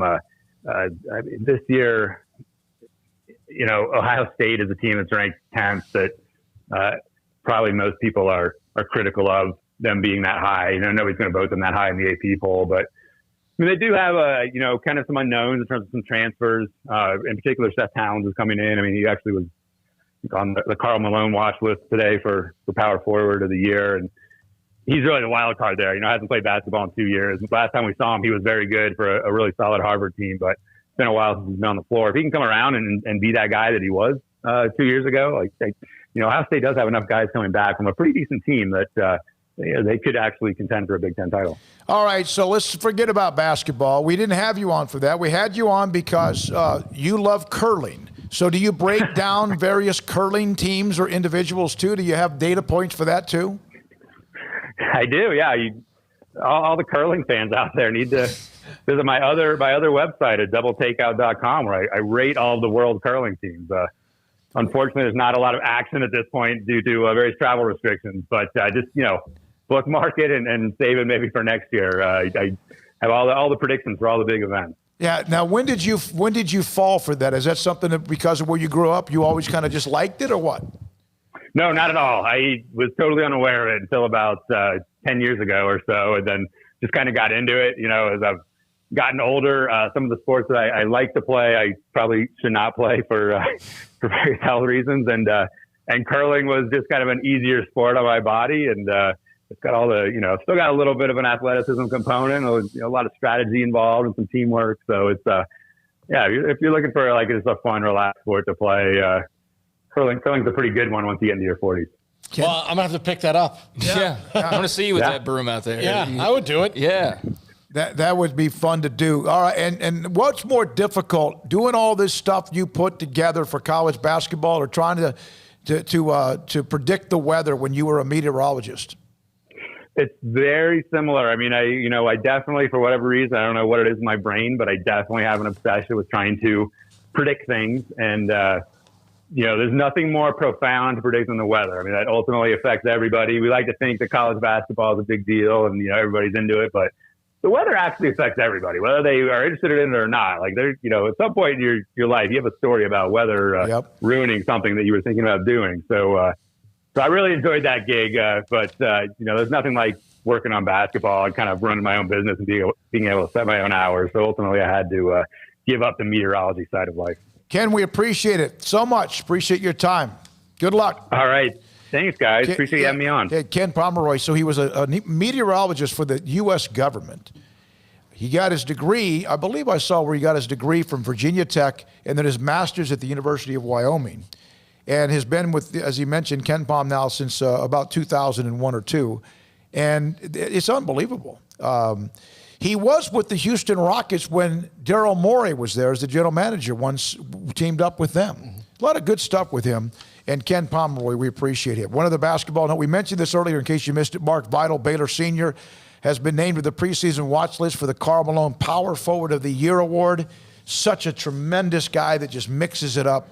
And when he went out last year, wasn't it last year? We went out for a little bit, and you could tell when he's not there, although they're as deep as you could possibly be. All right, it's 5:25. When we come back, S11, Sam Bradshaw, Baylor, and Iowa State. What can they do or not? Next on SicEm365 Radio. The Black is back. It's the Black Friday sales event at Allen Samuels. Get special holiday deals on the truck of your dreams, like a brand new Ram Lone Star Crew Cab with special factory discounts and financing, or grab hold of the Swiss Army knife of SUVs, Jeep Gladiator, and head for holiday adventure. The Black is back. The Black Friday sales event from Allen Samuels, your friend in the car business. Stepping into a new pair of boots is great, but stepping into the boots of a U.S. Army officer can also add confidence and leadership skills to your son or daughter's career path. There are more than 150 occupational specialties to help them find the best fit for their future. See all the things your son or daughter can achieve in our boots at GoArmy.com. U.S. Army Waco Recruiting Company, 254-598-8131 or 254-776-1543. Let Camille Johnson Realtors guide you seamlessly through the process of buying your dream home or selling your current one. Commercial, farm and ranch, or residential, Camille Johnson Realtors can smoothly and successfully lead you through any transaction. With a team of 28 experienced agents who are excited about serving you, Camille Johnson Realtors services the entire greater Waco area. If you're in the market to buy or sell, contact Camille Johnson Realtors, 104 Midway Center in Woodway, or find them online at www.camillejohnson.com. Camille Johnson Realtors, elegant, charming, warm. Welcome home.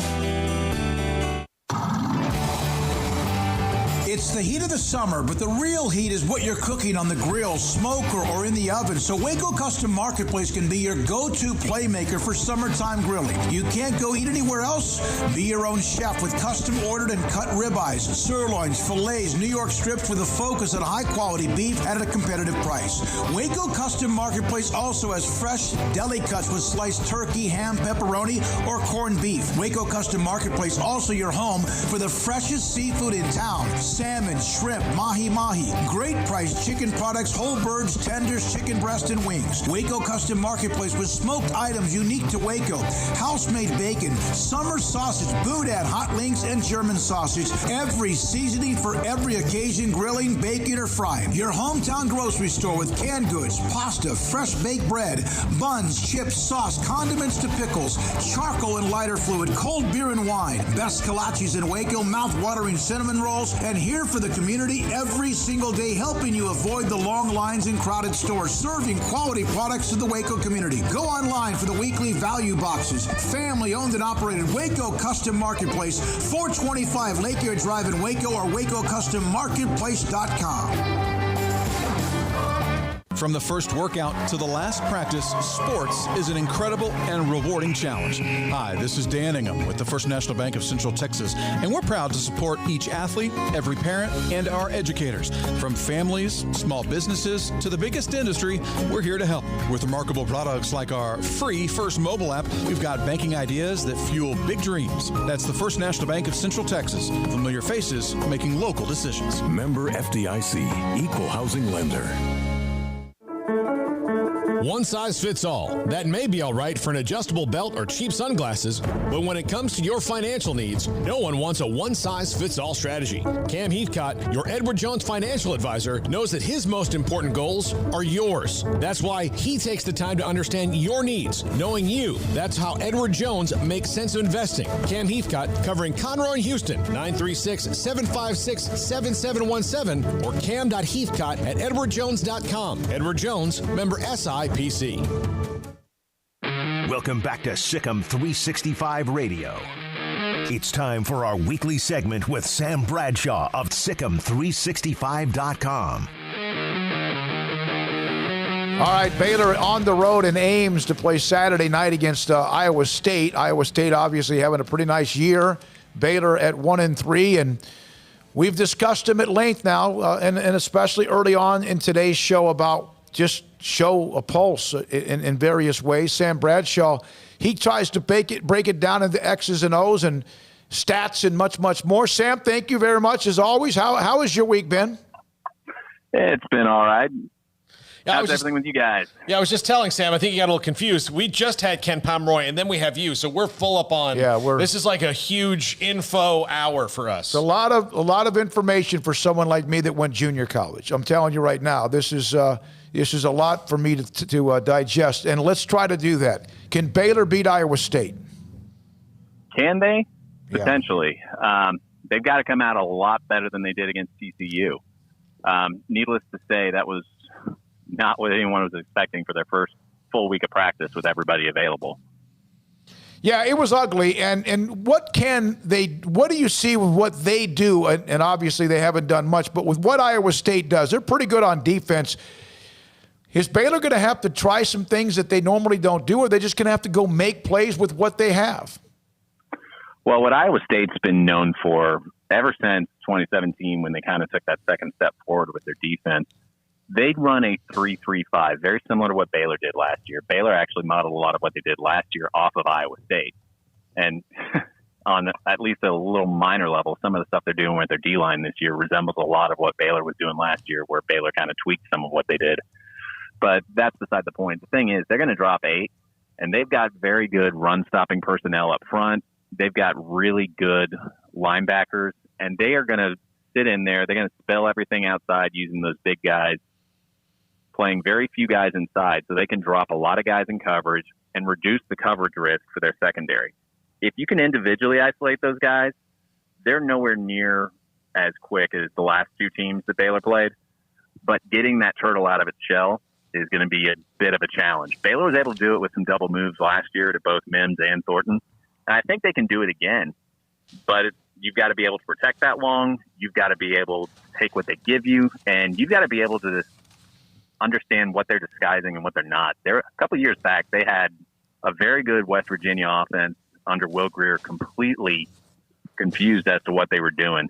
They'll show you one thing and do something else, because with so many guys in the secondary and so many linebackers that can cover, it creates a lot of confusion for the offense. Now, on the other side of the ball, there's one bellwether that I think bodes pretty well for Baylor. The defense that Ron Roberts installed at Louisiana Lafayette, especially in the second half, shut the Cyclones down.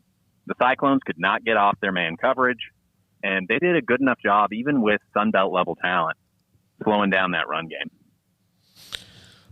The offensive line obviously is, that's the big issue, Sam, when it comes to this Baylor team. They were shuffling a lot of guys last week. I want to ask you in particular about Xavier Newman.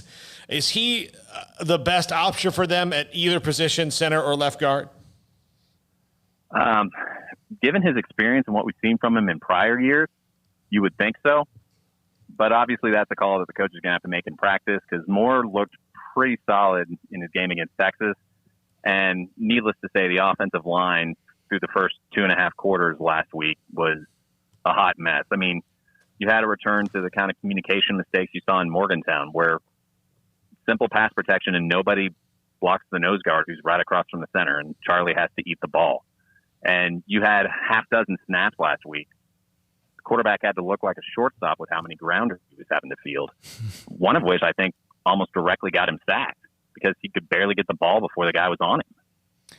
Sam, what are you seeing from the receivers as of last week? I understand that if Charlie doesn't have time, then they don't have time to get open in a lot of instances, but taking Charlie or the pressure that he's facing out of the equation, what do you see from this Baylor wide receiver group? Well, I think in some cases they're not getting separation, but you also saw them make plays in stretch. You saw several plays, as J.J. Joe alluded to you guys, where you've got guys coming free and, Charlie missed them. So I think it's a mixed bag. I do think that you'll see them shuffle in some of the younger guys and some of the guys that haven't had as much of a shot, just to see if they can get that kind of spark going. But, the entire offense was out of sorts for 2.5 quarters, and they were able to put something together late. But you've got to see it for 4 quarters if you're going to have a chance against this team. They've got to be patient, because with Iowa State dropping so many guys back, you have the ability to hit some things underneath. You have the ability to extend plays with Brewer's legs. You have some things that could match up reasonably well for you. I mean, the second half of the game last year, Baylor moved up and down the field pretty consistently on him. And then the year before, Baylor had like over 50 yards of drive before Brewer went out with the personal foul penalty during that hot mess of a refereeing situation. But they just couldn't close in the red zone. So Baylor's got to be efficient. They can't beat themselves, because this defense is almost built to make you beat them, and they're going to wait for you to make a mistake. They're going to make it tough for you to run on a limited number of guys, and they're going to keep you in front of them. If you can stay patient and if you can consistently execute, there's plays to be had against this group. Can Baylor run the style of offense, more tempo in the fourth quarter that they were? Or can they run the style of offense for 4 quarters that they were running in the fourth quarter, or did some of what TCU was doing defensively have something to do with that? Well, anytime a game gets as out of hand as it did, you always have to think, well, is the other team doing everything they can? And I think for a good stretch of that, TCU was doing some of what they normally do. But it's just hard to project, not only from the score situation, but the two defenses are built very differently. I mean, TCU is very small, very fast. They want to force the issue. They don't mind taking coverage risk in order to deny the run, whereas Iowa State is going to keep you in front of them, and their personnel on the defensive line are really big. I mean, they've got a guy that's a space eater as a nose tackle. Their second biggest guy is like 6'6" and like 290. And then you got Bailey there sitting at 270. I mean, it's very similar to what Baylor had last year, where it's keep them in front of them and then confuse, come from different angles, bring different coverages. And when an opponent makes a mistake, you get them off the field. It's a different level of approach. So I think there's it's definitely going to demand a little bit of a different game plan, and not necessarily everything that worked well in the second half against ECU is going to translate here. Speaking of second half and some of the success, Squirrel Williams, who we have been waiting on because of injuries and whatever else, had an opportunity to play and gave the offense a little bit of a spark. I don't know if he's one of those that's going to get more than 5 or 6 carries or touches in a game, but your thoughts about what he brought to the offense, in your opinion? I think Squirrel did an outstanding job hitting a lot of cutback runs. I think he's very dangerous, and the change of pace he brought was a very big addition to the offense. You know, you've got to mix him in, but you don't want to be predictable in how you do it, because if you have 4 receivers out there and Squirrel Williams, if you throw the ball, you'll basically know that he's going out on a route, because if you're going to send a 230-pound linebacker and ask him to block him, it's probably not going to work too well. So you got to mix them in wisely. You got to make sure you're not predictable in how you're doing it. But I think he's a weapon and one they need to get involved a little more. Sam Bradshaw, S11 with us, SicEm365 Radio, Thursdays at 5:30. How much better is Brock Purdy now than he was a year ago? Well, a lot of people are saying he's kind of regressed. I think he's one of the better quarterbacks in the conference, but I think his supporting cast is a little down. You know, you had the Arkansas transfer and you had the slot receiver Deshaunte Jones last year. They're gone now. And the year before that, you had Hakeem Butler, who is just off the charts wingspan, off the charts height, speed, you name it. He was a matchup problem. And I don't think they've got anybody like that this year. They have the JUCO transfer Hutchison at receiver, and they've got a tall guy that is pretty decent, but I don't think he's going to run away from anybody. So a lot of what they're having to do is they're having to use formations and their tight ends in order to get you in favorable spots. And a lot of those guys haven't been able to beat tight coverage against teams like ULL or TCU or Oklahoma State very consistently. And it's put it in a position where Purdy kind of has to carry him. A lot of the plays he made against Oklahoma were ones where he had to buy time for somebody to get open, or he was throwing possession routes to a lot of his tight ends. They'll do a good job to keep the offense moving, but I think some of the criticism he's getting is more about his supporting cast than him. How do you see them continuing to keep Ben Sims involved, knowing that Iowa State has to look at that game last week and they're going to definitely have eyes on the big fella? I mean, you got to do what you got to do, but how would you go about continuing to implement Ben Sims in the offense? Well, I think what they've done is they've built the offense around concepts that complement each other. So when they're executing well and their line's playing well, it becomes a bit of a pick your poison situation. And that's the way Fedora's tended to do it across his coaching career. It's a very similar to Mike Leach style viewpoint of balance, where Leach famously considered balance when all of your skill guys are getting the ball and they have to defend them all. You know, so I don't think Fedora's too concerned about we have to throw it to this guy or that guy. He wants you to overcommit on one so the other one gets favorable matchups. And if Sims can be that guy as a tight end where it creates an interesting draw, that's going to open up the offense. You mentioned earlier about last year Baylor was able to get them on some double moves. And we know that depends on who you talk to, but right now they're not even sometimes getting the opportunity on single moves. Do you feel like, though, that they can still get that done? Well, after last week, I'm not placing any bets. No, I wouldn't either, yeah. But from just a schematic standpoint, Iowa State's got some good pass rushers. But with how often they're only rushing 3, you should have the ability to get a little more time than some teams that will bring 4 and blitz a little more than Iowa State does. You would think. But that's also contingent on you handling your business, which in Morgantown and in the first 2.5 quarters of last week was clearly not happening. Sam, what did you see from the defense when Jalen Petrie went out? Well, that star position is hybrid safety linebacker, and when you had to put McVay in there, McVay's a good player, but particularly when they have a big receiver or a big tight end trying to block him, it's nowhere near the same as Jalen Petrie getting off of blocks. It's nowhere near as physical. It offers a little more in coverage, most likely, just because McVay's probably a little quicker. But, yeah, they missed a lot when he went out. And he and Bernard are two of the unique kind of matchups they have at linebacker that give them a lot of flexibility. And losing one of those guys is never a good sign for him. And it's going to be really interesting how they use a guy like Petrie and those safeties, Woods and Morgan, because Iowa State has 3 really good tight ends. I mean, everybody hears about Charlie Kolar, but Chase Allen and Dylan Sainer are good as well. They're all really tall. They all got long arms. They all catch the ball well and run reasonably well for tight ends. They're matchup problems. And Campbell comes from that old Mount Union Division III multiple national title legacy program culture where their entire standpoint of how they scheme you is players, formations, and plays. And a lot of what they do with the guys they have this year are centered around how can we get 2 or 3 of these tight ends in formations and give them unique matchups. A guy like Jalen Petrie at that star position is going to be key to matching up against them. If he and those safeties can do that, I really like Baylor's matchups and coverage.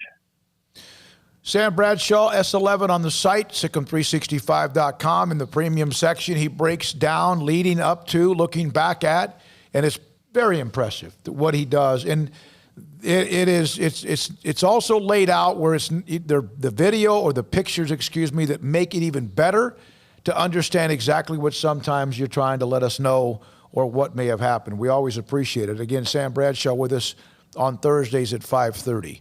Sam, Craig brought this up. Paul's brought this up. Everyone's brought this up. We saw where they were in the first half. Obviously, across the board, it was a failure. And I hate that word. That's pretty serious. But it was. It was awful. Could you sometimes watch the game just as someone that watches Baylor and just like go, what am I watching?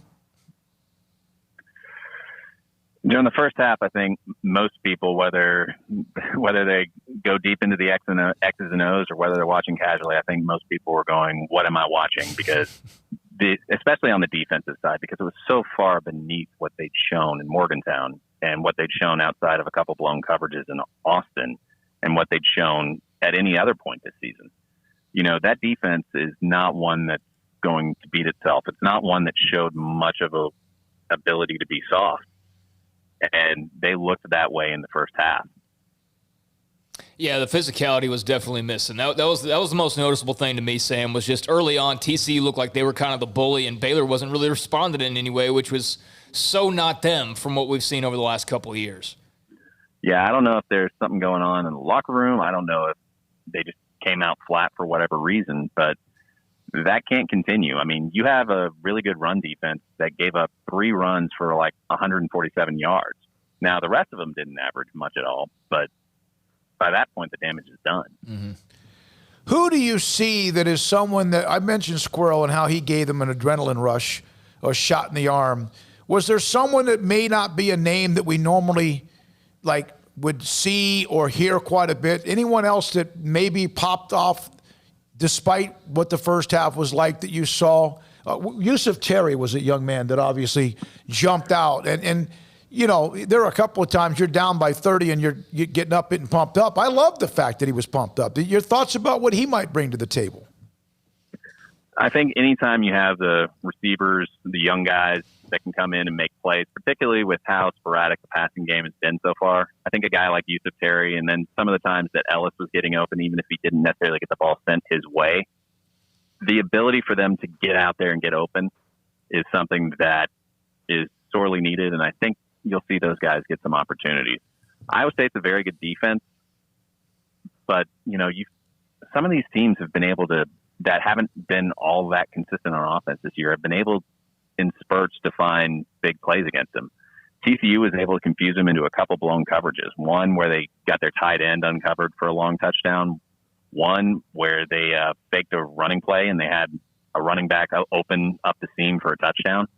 I mean, even Louisiana Lafayette was able to get a long play on one of their safeties off of play action. So if you can stay balanced and if you can execute, there's plays to be had.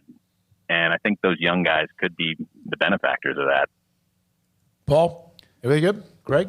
Thank you, Sam, as always, man. We appreciate your time and what you do. Thanks. Sam Bradshaw with the SicEm365 radio. He does an amazing job of breaking down the X's and O's. You know, football, Bob looks back at the game. He joins us on Wednesdays. And then we'll also with Craig and Paul, some of the columns that we wrote have been written. I just sit there and kind of in between all of that, and along with what Brian and Ashley and Colt do as well. It's pretty impressive. Absolutely impressive. JJ Joe's a part of that SicEm Premium as well. I'm in a bit of a pickle. I like to do, I've done one with Tom Herman and now Gary Patterson, and I like to do, a column on the other team's opposing coach, but there's a little bit of, needling and poking fun because those two guys, they kind of bring it on themselves because of the way that they are. I don't know what, I like everything about Matt Campbell. There's nothing I can really needle. I don't know what I'm going to have to provide just sound analysis of his upward trajectory coaching career. Yeah, I mean, he's a good coach. That's pretty clear. And I don't really have any thoughts one way or the other on him as, a talker or anything like that. I mean, he's good. I don't really have any thoughts on him outside of that. You know what I mean? I mean, he's at all times a reasonable human being, and that's where when I wrote the Tom Herman column and somebody commented please do one about Gary Patterson next, it was easy to jump that because Tom Herman and Gary Patterson kind of live in that same world where they're clearly guys who know a lot about what they do, and Gary Patterson is a next level football genius, but their personalities get in the way of them, breaking through the ceiling. Well, I don't think that's ever going to be a problem for Matt Campbell. I think, honestly, and I don't think he's going to be at Iowa State forever. I think he'll be there longer than most people would assume because I don't think he's that kind of a climber, but one day he's going to get a job that's going to be big time, and he's going to win big there because his emotions don't run his life. Yeah. Yeah, he seems to be pretty even keel. Go ahead. No, I just said that's a good point. I do think, though, that was it last year after the game that he kind of was a little bit chippy. Well, I mean, that was a chippy game. I mean, think about the game. It was they were getting blown out. They had the sun issues or whatever they were crying about, and then they rally, take the lead, and then lose on a walk-off. Anybody's going to be upset after a game like that, especially if you feel like you were getting wronged somehow, which, whatever. But, I mean, he's a great coach. I mean, they're expected to win. They're heavy favorites. I mean, we've laid it out there. It's all about how Baylor's going to play and how they're going to respond. And if they go out there like they have every game this season so far practically, they're going to get drilled, and they're going to go home with their tail between their legs. And there's not going to be many opportunities to really change this thing. You have 5 games left. You have 5. You have 4 after, 3 more days pass. So if you're going to turn it around, I mean, they're not turning it around into a championship of any kind other than maybe a random bowl game they might go to, which who knows at this point what that'll even look like. But outside of that, during 1-11, you were building for the following year. You were laying the roots for the program. So for every player who's not buying in or waffling or whatever, and I don't know, there might be 0 of those at this point. There might be 100. I don't know, but you're laying the foundation. Taylor Young took it on the chin 11 times his senior year, but he played harder than anybody because he has pride, for one. And even though that wasn't his coach that recruited him, he, after some thoughts of leaving and walking away, decided, you know what, I'm going to stay in here and I'm going to stick with the team. And all he did was go out and just play his ass off every single game. I don't see any players that look like they're really playing their ass off to that extent. Excuse me, but I don't. Especially not Saturday. If you want to point to somebody like Squirrel randomly in the second half, sure. But as far as the guys you would expect, I don't see it. So where that pride factor went or where that went, but you need Lovett and Ebner and Charlie and all these seniors to have that Taylor Young mentality of, yeah, you're taking it on the chin. Yeah, it's not great. Yeah, it's not fun. But guess what? You're not getting any better by not trying. And this is all about getting better, close the season on a high note, lay the table for an actual spring football, schedule of practices, and for Dave Aranda to have a full year with the reins in his hands. That's not all shuffled and awkward like 2020 has been. That's what you should be, in addition to just wanting to win yourself, thinking about as well, in my opinion, because 1-11 took it on the chin for last year to happen. They're taking it on the chin right now. For what reason, I don't know. Well, there's even, I looked around, people who you could normally know, he's flying around the football, was Terrell Bernard. There was one play in which I think he came back the next play, he finally just had enough and made a play down inside like it was inside Baylor's 20. And I don't really include him in what I'm talking about, I know. Clearly. He's a Taylor right. Young. Yeah, no, you're exactly right. And that's what I mentioned about that game with Oklahoma. That was just one play. You guys kind of didn't go there with it, but that's fine. That game gave you maybe hope that some of the lights were starting to come on. I think they were like winless, right, before they played Oklahoma that year. I mean, you had a good point. It's just that to me that play's been a little overblown. Like I'll randomly see it at the most random times, and I'm just like, okay, it was great, but they didn't win the game. And so it was an effort thing. I get that. Yeah. And if we just see that kind of effort, that would be great. I don't think the players are not trying, but emotionally something is missing. And it was very evident last Saturday. There was no fire. There was no pep in their step. There was no physicality. There was no response. There was no nothing. There was nothing for 2.5, 3 quarters. And that's just not going to cut it in Ames, Iowa. It was frighteningly similar, although Phil Bennett kind of explained it better than what we saw against TCU in 2016. Right. 16, where there was nothing. You could put a flashlight in their eyes, and there would be no pupils moving. It was for about, as you mentioned, a little over a couple of quarters. All right, Matt Campbell, he's at Toledo. He's at Mount Union. He's done a nice job. He took Iowa State. What he's done, he hasn't put him in the national perspective, but what he's done is he's stabilized a team that was up and down all the time. On occasion, they would be pretty good, but 8-5, 8-5, 7-6, 4-2, whatever it might be this year. But the window for him may be that all the time. That might be that's a hell of a job at Iowa State. Just like when you were seeing when Bryles went 7-6, then jumped to 10-3, and then they were 8-5, and then they won back-to-back Big 12 titles. And I think that's what the next step is for Dan Campbell, or Matt Campbell. Whether he can do that or not remains to be seen. And they got to deal with the same thing coaches at other schools that are not the Power 5 or the blue blood schools. If you win, okay, he's going somewhere else. They're going to have to. Iowa State fans have to deal with that every year, even though they can have an extension and more money, whatever else. That's always going to be the case. But he doesn't really play that game. No, he's not out there saying. No, he doesn't really play that game too much, and so they don't have to that fret. Might be his Midwestern roots if that's where he's from. I don't know. I mean, that's another aspect of him I like. I have nothing against the guy. He's a great football coach, but he's done a good job there. They haven't cracked that 8-win ceiling, but, I mean, it is Iowa State, so, people could say the same thing about Baylor before Bryles cracked through the, whatever ceiling there was, and then Rule, punched through it as well. But, I mean, if he stays there for 20 more years, then they're probably going to win a couple Big 12 titles. I don't think, it's going to be a situation where he maybe sets them up to where they're competing like Oklahoma every year. But they'll be like an Oklahoma State, where every 3 or 4 years they've got the team that's ready to go win a Big 12 title. And if that's okay with him, then maybe he's there for forever. But you would have to think that he's probably got something bigger in the future waiting on him, just a bigger program, and he would be deserving of it. From Girl Friday 85, listening to the closing remarks, I still stand behind my 2 comments in my notes. The team is suffering from depression, and we are getting exposed on deficiencies from last year that didn't show up because we won 4 or 5 games we probably should have lost. And there were some games at the buzzer that they were able to win against Texas Tech and Iowa State, among a couple of others. Well, the depression side of that thing, I'm sure they're dealing with stuff, and that's why at the very beginning of the show, before I started talking about football, I say, I understand about the emotion.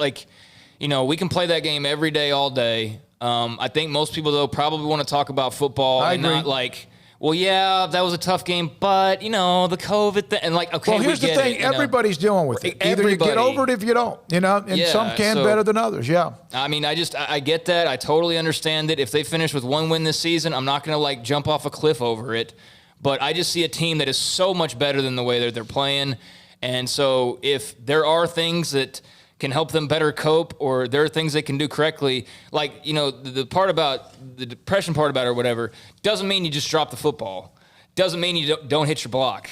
I mean, this should be your time, 2 hours on Saturday, to go forget about everything else. And instead, it seems like the team carries all of the weight that's off the field with them onto the field. That's what's got to change. For 3 hours, forget about COVID and forget about all this other stuff and just go play what earns you a college scholarship and have fun. You said that earlier this year. Go breathe. They really do. Just let it. A lot easier said than done. Yeah, it could be because we're not out there doing it. But you're right. There are a lot of things that they have, and some of them might not be able to move on or just forget about it or clear it. All right. Thanks to a lot of people. Thanks to Matt Stepp, Dave Campbell's Texas Football Magazine, Jennifer Smoke, fantasy football expert, Max Olson, Mickey Spagnola, Jeff Hume. Ken Pomeroy, great to have him on, and Sam Bradshaw as well. For Jack and Armstrong Sims, for Paul Catalina, Craig Smoke, thank you, all of you who are part of the show today. Text messages, Twitter, whatever you've done to stay involved, we appreciate it. Plus our sponsors. I'm David Smoke. We'll be in studio tomorrow on a Friday. Connolly has the week off. This, KJ Morton's one of our featured guests. This is SicEm365 Radio. Good night.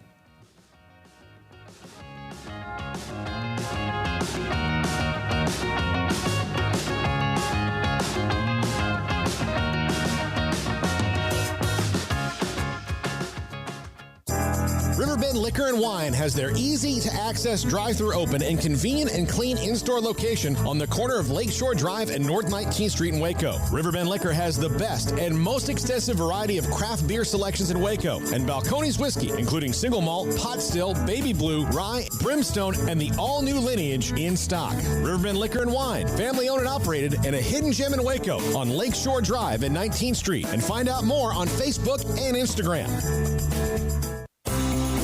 Ideal MRI is a small family business right here in Central Texas. We're open to support you while lowering the cost of healthcare bills.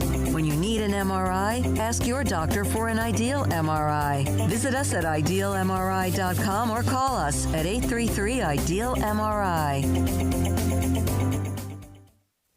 Stepping into the boots of a U.S. Army officer can add confidence and leadership skills to your son or daughter's career path. See all the things they can achieve in our boots at GoArmy.com. U.S. Army Waco Recruiting Company, 254-598-8131 or 254-776-1543.